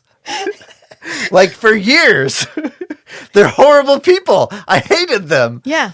I would have killed them myself. But no, she killed them. I killed her. Not on my watch. He even looks a little he even gives the little face like, you don't know me. And Skanky's just quiet because I don't know how Schanke feels in this moment. He's probably like... I don't think Schanke wants to trigger Nick right now. No.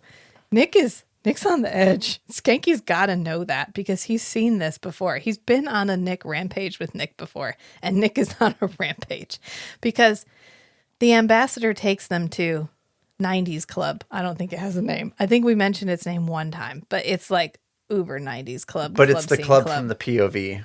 Yeah, it is. Earlier. And then we find out, like, we get another POV moment, but then we find out it's Demir. Thank you. Me and names. Demir, who is actually Yuri Demir the son. The attaché was Demir. His false name was Yuri. Right.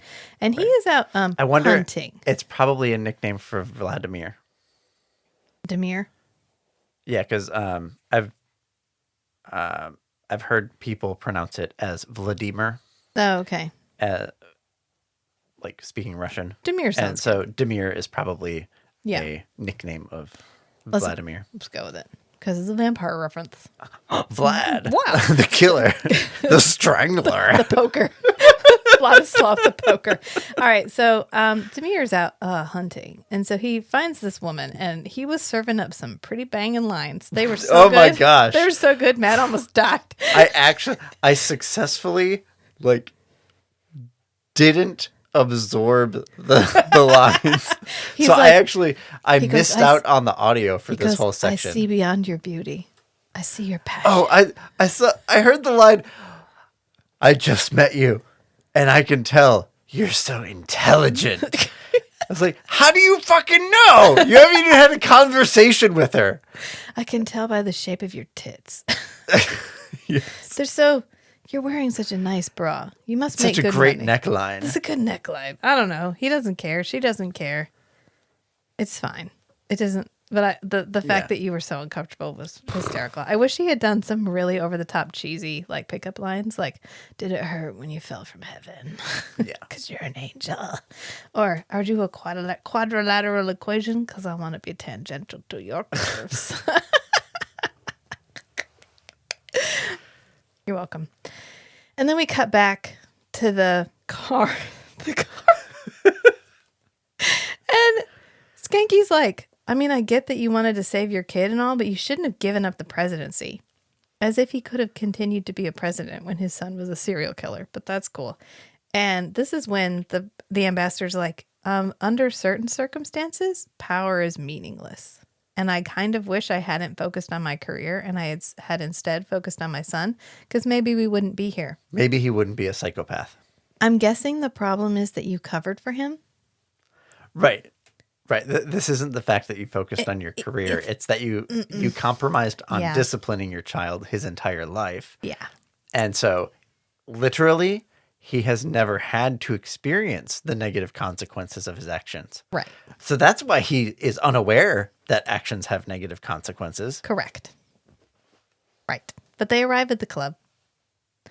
And as soon as they walk into the club, Demir is like, "Daddy!" And he like pulls out his gun. I can't believe you brought them here! Oh my God. And he like points his gun at the woman and everybody's like, take cover. And so they all dip. And all of a sudden we're like alone in this club.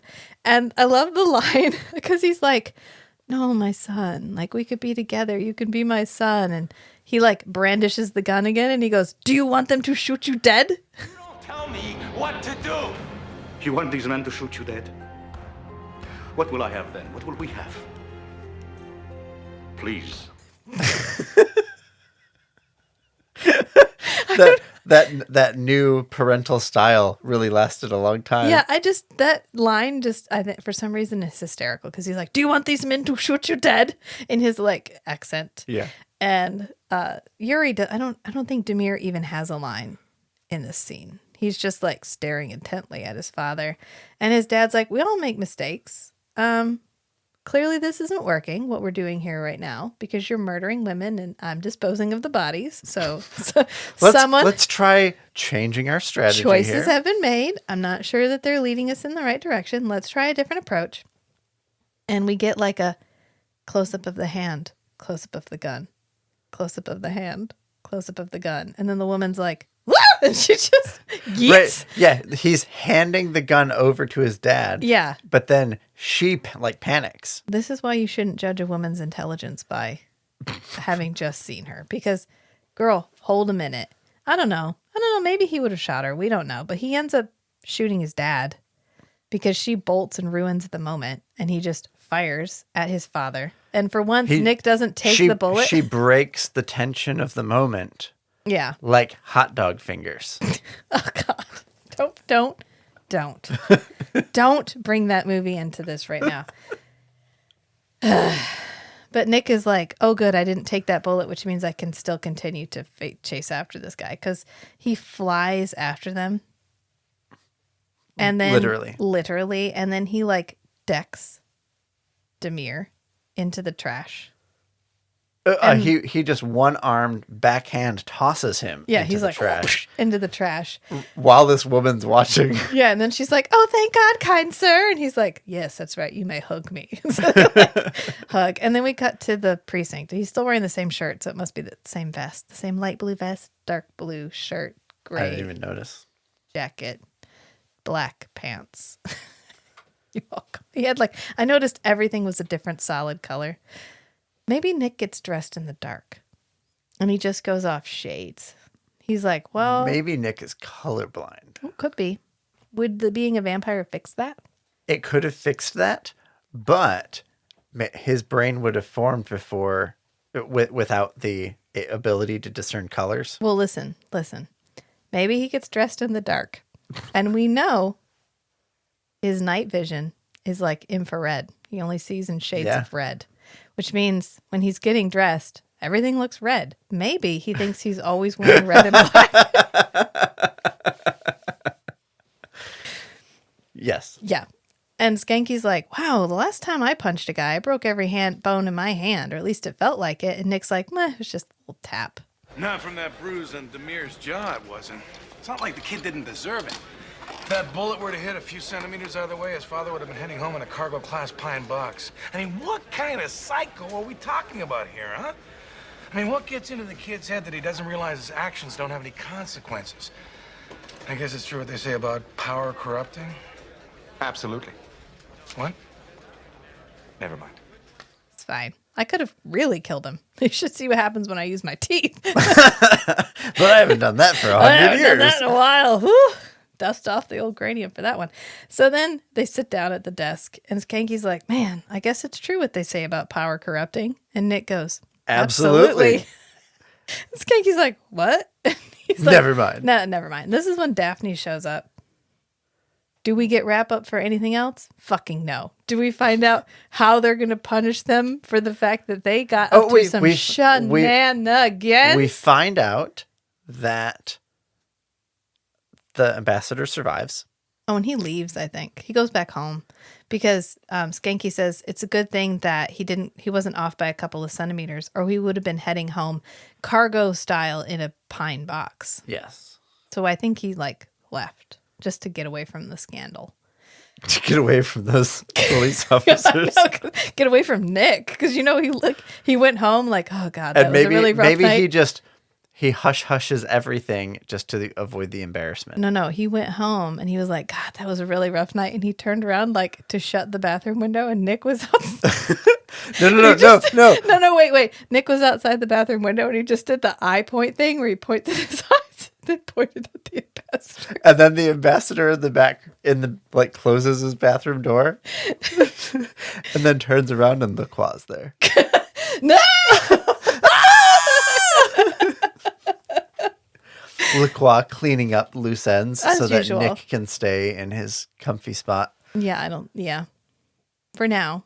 Even though he tried to force him out 2 months ago. But Daphne... LaCroix's mercurial. Daphne shows up again. And this is when she gives Skanky the tickets to a hockey game. They say ice on the back. Yeah. Well, they're the Leafs, which I think it's the Toronto Maple Leafs versus the Ducks. I don't know who the Ducks are. But she's like, I heard you're a big hockey fan. The Mighty Ducks. There's multiple movies about them. Don't. The Mighty Ducks. I don't know much about Canadians, but I think hockey matters. So the Mighty Ducks movies occur in the same cinematic universe as Forever Night. I'm trying to wrap this up. That's not helping. Okay. Don't look at me like that. Stop. He's giving me this like significant look like, no, I'm right. Don't look it up. There's no Google. No, I was going to see if Emilio Estevez was ever in Forever Night. You know, some Estevez was. All right. So Daphne gives Schanke these tickets and she's like, woo woo, Schanke, tickets. And he's like, Daphne, we can't be together. I'm married. And she's like, oh, yeah, I knew that. Why don't you take your wife? These are for you and Myra. Yeah, these are for you and Myra. And he's like, I can't accept these, which is exactly what he should do. Schanke acts exactly the way he should in this situation, which is, I cannot accept these at all. And so he hands them back to her very politely. And she's like, oh, okay, I get it. And he's like, why don't you take Nick? He's single. And so she looks over at Nick and Nick's like, yeah, I like hockey. I'd go with you. And she goes, I think I'll ask Lipinski. And then she just leaves. And Nick is like, is that what that feels like? Huh. I had no idea. No, Emilio Estevez was not in Forever Night. Oh, well, there you go. That doesn't rule that out. It doesn't rule it out. It does not rule it out. You are correct. I don't know where to go with that, so I'm just going to leave it. And that's it. That's the end of our episode of Beyond the Law. And clearly you've had a lot of fun talking about that one. Oh, no. The Mighty Ducks was 1992. Right time period. Holy shit. The Mighty Ducks came out in 1992. They're not a major league team, though. Aren't they kids? And the second one came out in 1994. Just like the second season of Forever Night. Hold on. Oh, no. The third movie, 96.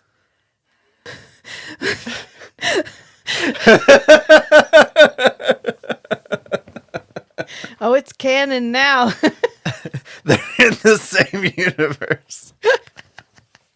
I want to see an episode where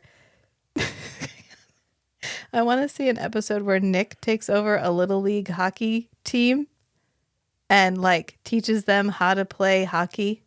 And then Lacroix takes over a little league hockey team and teaches them how to play hockey. And then they have like an epic hockey game. And Lacroix's team just straight up murders all the other kids. Yeah. Yeah. Literally. Yeah. Yeah. Hey, maybe we'd get to see Daniel again. Remember the kid they turned into a vampire? Yeah. Remember that guy? Did we ever find out more about what happened to him? Find out what happened to him. We forgot he happened. It's a miracle, honestly, that you can put the flashbacks in chronological order and there's no overlap. I don't know who was keeping track of that, but good job, you. What can you put in chronological order? The flashbacks. Oh, okay. There's never a contradiction in the flashbacks. Yeah, someone had a spreadsheet.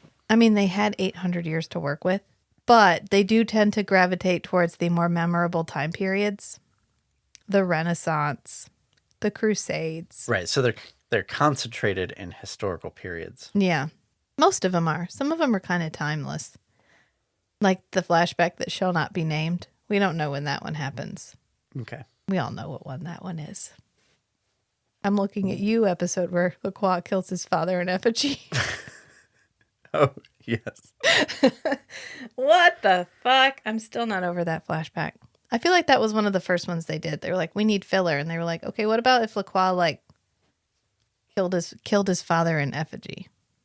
And they're like, what for? And they're like, Just for fun. Just for kicks. It's for filler. We're going to cut it out for the American version anyway. But then they must not have cut it out. Yeah.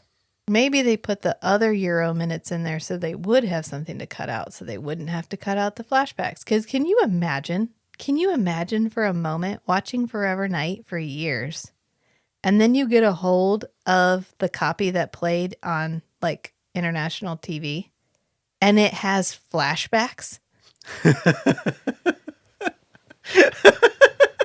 Holy shit. That would be like the holy grail. You'd be like, that What? Here's what it would be like. It would be like you only ever watch the theatrical release of Waterworld, and then you see it comes on TV, and you watch it, and there's a whole bunch of scenes that you've never seen before. So that happened to me. I think we've discussed that. I love Waterworld. I had Waterworld memorized because I had it on tape. It came on the Sci-Fi channel. I recorded it so that I could watch it. I was watching it, and it had a bunch of scenes I had never seen before. And I thought I was in an alternate reality. And I was so unsettled, I had to turn it off.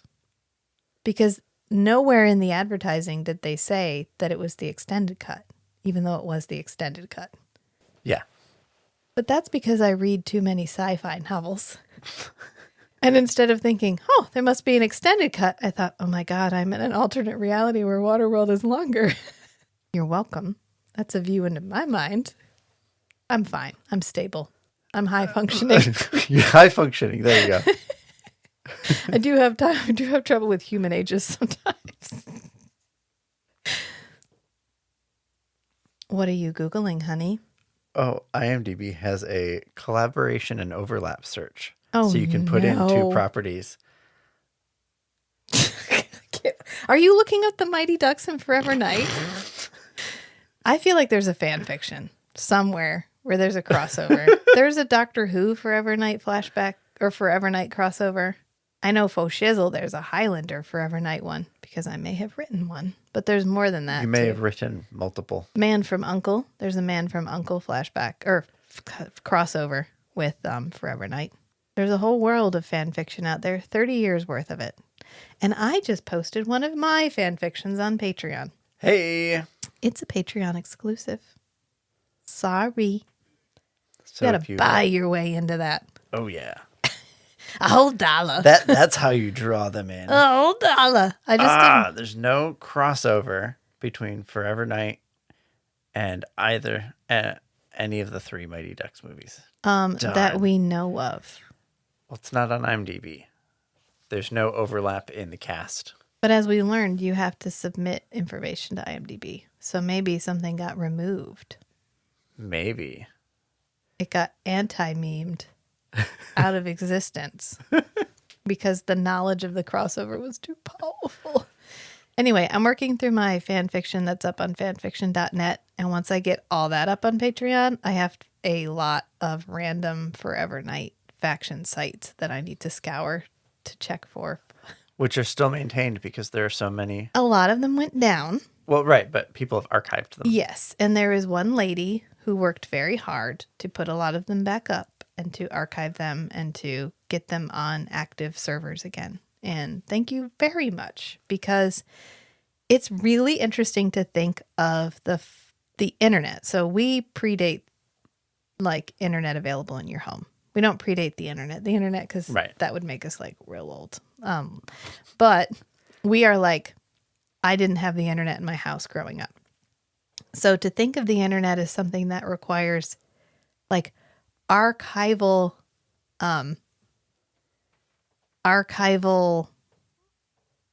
preservation is really interesting.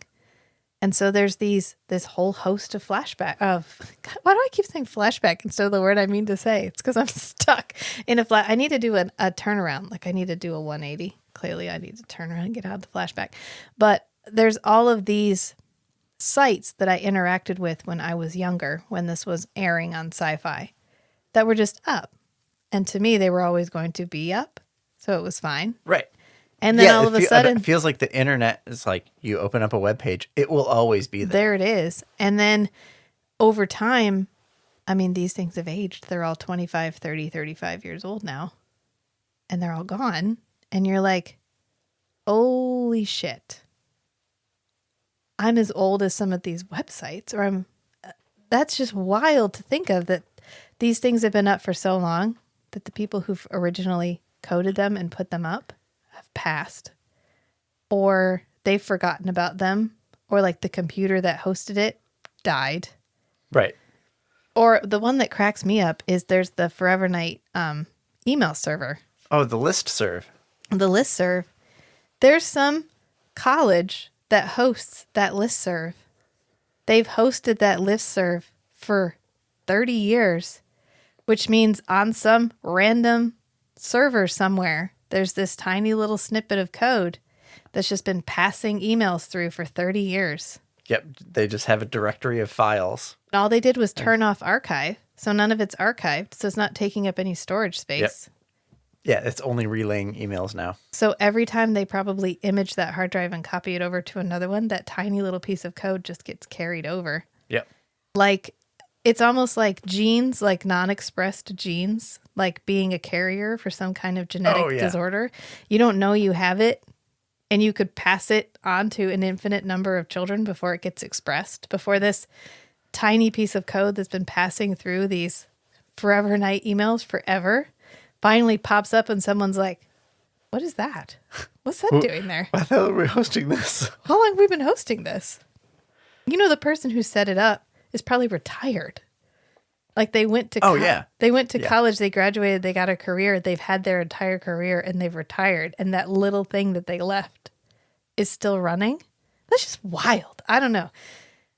I think that's one of the most interesting things about aging with a fandom, like being in a fandom for so long, is just watching the things age and be preserved. And the websites are more like buildings on like a street. Yeah. And there's a business here. And like that, there's that furniture store, and that furniture store's been here for so long. And then, you leave for a while and you come back like, oh, it's time to buy some furniture for my house.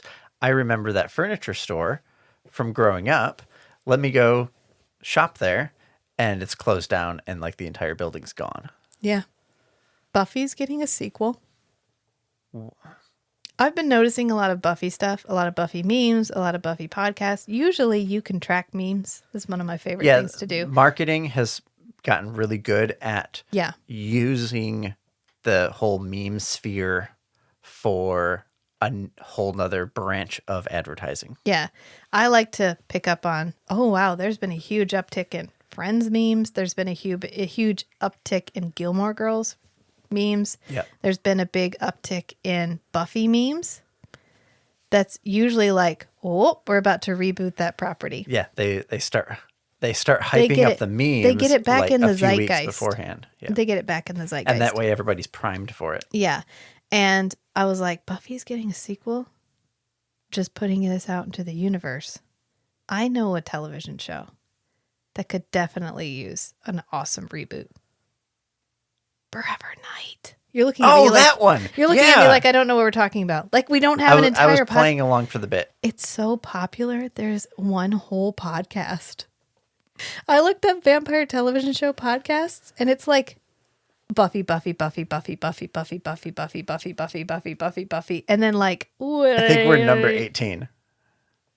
Come in 81 Kilo, a Forever Night podcast, and then Buffy, and then Vampire the Masquerade. Yeah.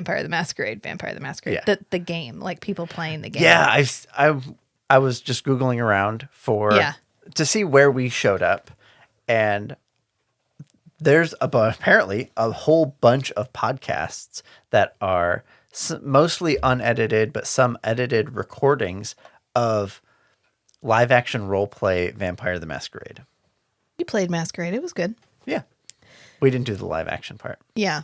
But I just thought that I think is hysterical. I mean, of course, Buffy got 7 seasons. Yeah. It's contemporary. They're contemporary with each other. Did they have overlap? I think Buffy, I think Buffy's a little bit later, actually. I think the first season of Buffy's like 97, 98, somewhere in there. But, I mean, I watched some of Buffy. It was all right. But it's teenage drama. I don't know. It's never been my jam. Even when I was a teenager, I was like, fuck this. I live this. I don't want this. And now I'm like, ugh, teenagers. So I don't watch that either. But I just think, I don't know. I thought that was really, really funny. And so if you feel like looking that up and you want to crack up like I had cracked up, please do. It's hysterical because literally no one else is doing Forever Night. Because to me, Forever Night's like this cool, seminal, like... It's iconic. It's an iconic property. It's like the vampire detective property. this is it, y'all. This is it. This is the first one. Mm-hmm. And we're all just going to be like, cool, but let's not talk about it. Yeah. What? It's just wild to me. There's a couple other fans that have been in this with me as long as I've been in this, and I keep stumbling across them. Like every time I join something, they're in there. Yeah. Or when they join it, I'm in there. That's another thing that happens. It's like, wow, it's like internet friends that are not really friends, but like internet acquaintances that you've been bumping into for 25 years. Yeah, because we move in the same community, but it's a digital community. And so it's just interesting because to me, when we had forums, things felt more like communities. Yeah. Because you had these destinations that you went to interact on forums or in chat rooms or whatever. And I guess that's sort of what Facebook is, but it doesn't feel the same sort of...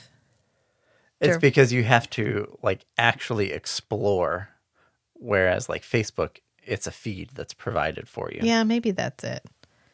I don't know. Anyway, I just thought that was interesting. But all that to say, if you want to check out a buck to our Patreon, you can read my fan fiction. You can also go find angsty Rachel teenager. So angsty. Oh my fiction. God. And I didn't edit any of it. I just copied and pasted it and put it up because it's like a time capsule of me when I was watching this the first time through. And it's hysterical and poorly written. And I have a whole ode to the purple jacket, which I haven't put up yet. But clearly the purple jacket has been preoccupying me for decades. Decades. Because I wrote a whole story about it. And I wrote a couple of crossovers, including with Buffy. And I'm going to have to dig those up because those are not on fanfiction.net, which means they're somewhere else. Yeah. And I wrote under like 15 pen names. So if you think you're just going to go find them without me having to tell you, you're not. Because I was, you know what? I grew up in a very conservative, very religious household. It was not okay for me to watch vampire stuff. I had to record this during the day, and then I had to watch it myself at night alone in my room. I had like a TV. Yeah, you were the VCR only combo. one who could program the VCR. Right. And so I would watch these alone at night, and then I would stay up until everybody went to sleep so I could write my fan fiction. So if you want to know, like, the angst-fueled, Rachel has this love of something that she absolutely cannot share with anybody but internet Something friends. taboo. Then that's what you're going to get, because that's what I wrote, including a very angsty poem. It's going to be good, y'all. I'm just saying. We have a Patreon. There's a link to it in the show notes. We're also on Instagram. There's a link to that in the show notes. We have a website, which has a link to all these things, and that's strangeandbeautiful.club. It also has a link to our merch store. If you don't have a hunk in the trunk sticker, are you even living? I also added Are all you the links living? on the YouTube page. Oh, look at you. Matt took ownership of the YouTube page, so it's like semi-organized now, so... I'm all about that. I do not YouTube. I've been manually adding all the Dune episodes to the Dune Deep Cut playlist. Thank you. I do not YouTube. YubTub. I do need to update the name of the one Dune episode because I feel like the dad on the end of at the end of Meet the Mitchells when he's like, "Did you get my note?" And it's just it's just a note that be says, my friend on the internet. Be my friend on the internet. That's me. Kate told me I need to get a TikTok thing just so I can go on there and interact with, because she runs the TikTok for Feast, Sheath, and Shatter. And she said I need to get a TikTok just so I can go on there and like pretend to be somebody and like interact with the Feast, Sheath, and Shatter or defend in the comments if needed. And I was like, oh God. Do you know? I got a text message like verification code from TikTok. I got 2 of them the other day. I don't have a TikTok account. Maybe you do now. I'm thinking maybe Tony, the one who I used to get calls for all the time. Your other phone number. Put their phone number in and accidentally typed my phone number. That's really funny. I don't know. Do you know the emotional, sociological, and mental hurdle it took me to get an Instagram account? You think I'm going to get a TikTok now? Oh my God. We have almost 500 Instagram followers. Woo! I do not know who you all are. I thank you all from the bottom of my heart. I don't know how you found us. I don't know what's happening. Somehow, now, if you were in the Discord, you get to interact with this side of Rachel a lot more, but I honestly, for someone who has hundreds of hours of audio of myself out there for anyone to listen to, have absolutely no idea why anybody listens to me. But I thank you all for being here anyway. We have a great time, clearly. This is a good hobby. This is a good, just personal time, quality time. And I'm happy to share it. I'm happy to share. You know what? This is fun. And it was so much fun talking about episodes like this where we really get going about how it just doesn't make any sense. But we just crossed over the 2-hour mark. It's fine. But it's a wild and fun. Like, I don't know. Are you enjoying Forever Night? Are you enjoying the television show? Yeah. Yeah. Obviously. Have you heard the things I've said about it? Well, you're watching it. I know, but you're like legally obligated too. So I just wanted to make sure I wasn't roping you into this. You know, I've tried to share older television shows with people that watch a lot of modern media. Mm-hmm. Like Kate. Kate will kill a television show in like a week. And I've suggested a lot of kind of my sacred favorites like Forever Night or Babylon 5. And they just don't get it. They're like, it's slow. It's problematic. Nothing makes sense and I don't get it. And I'm like, you're not getting the part you're supposed to get. Like, right. There's a different aspect of it you need to be paying attention to. You have to be in this differently.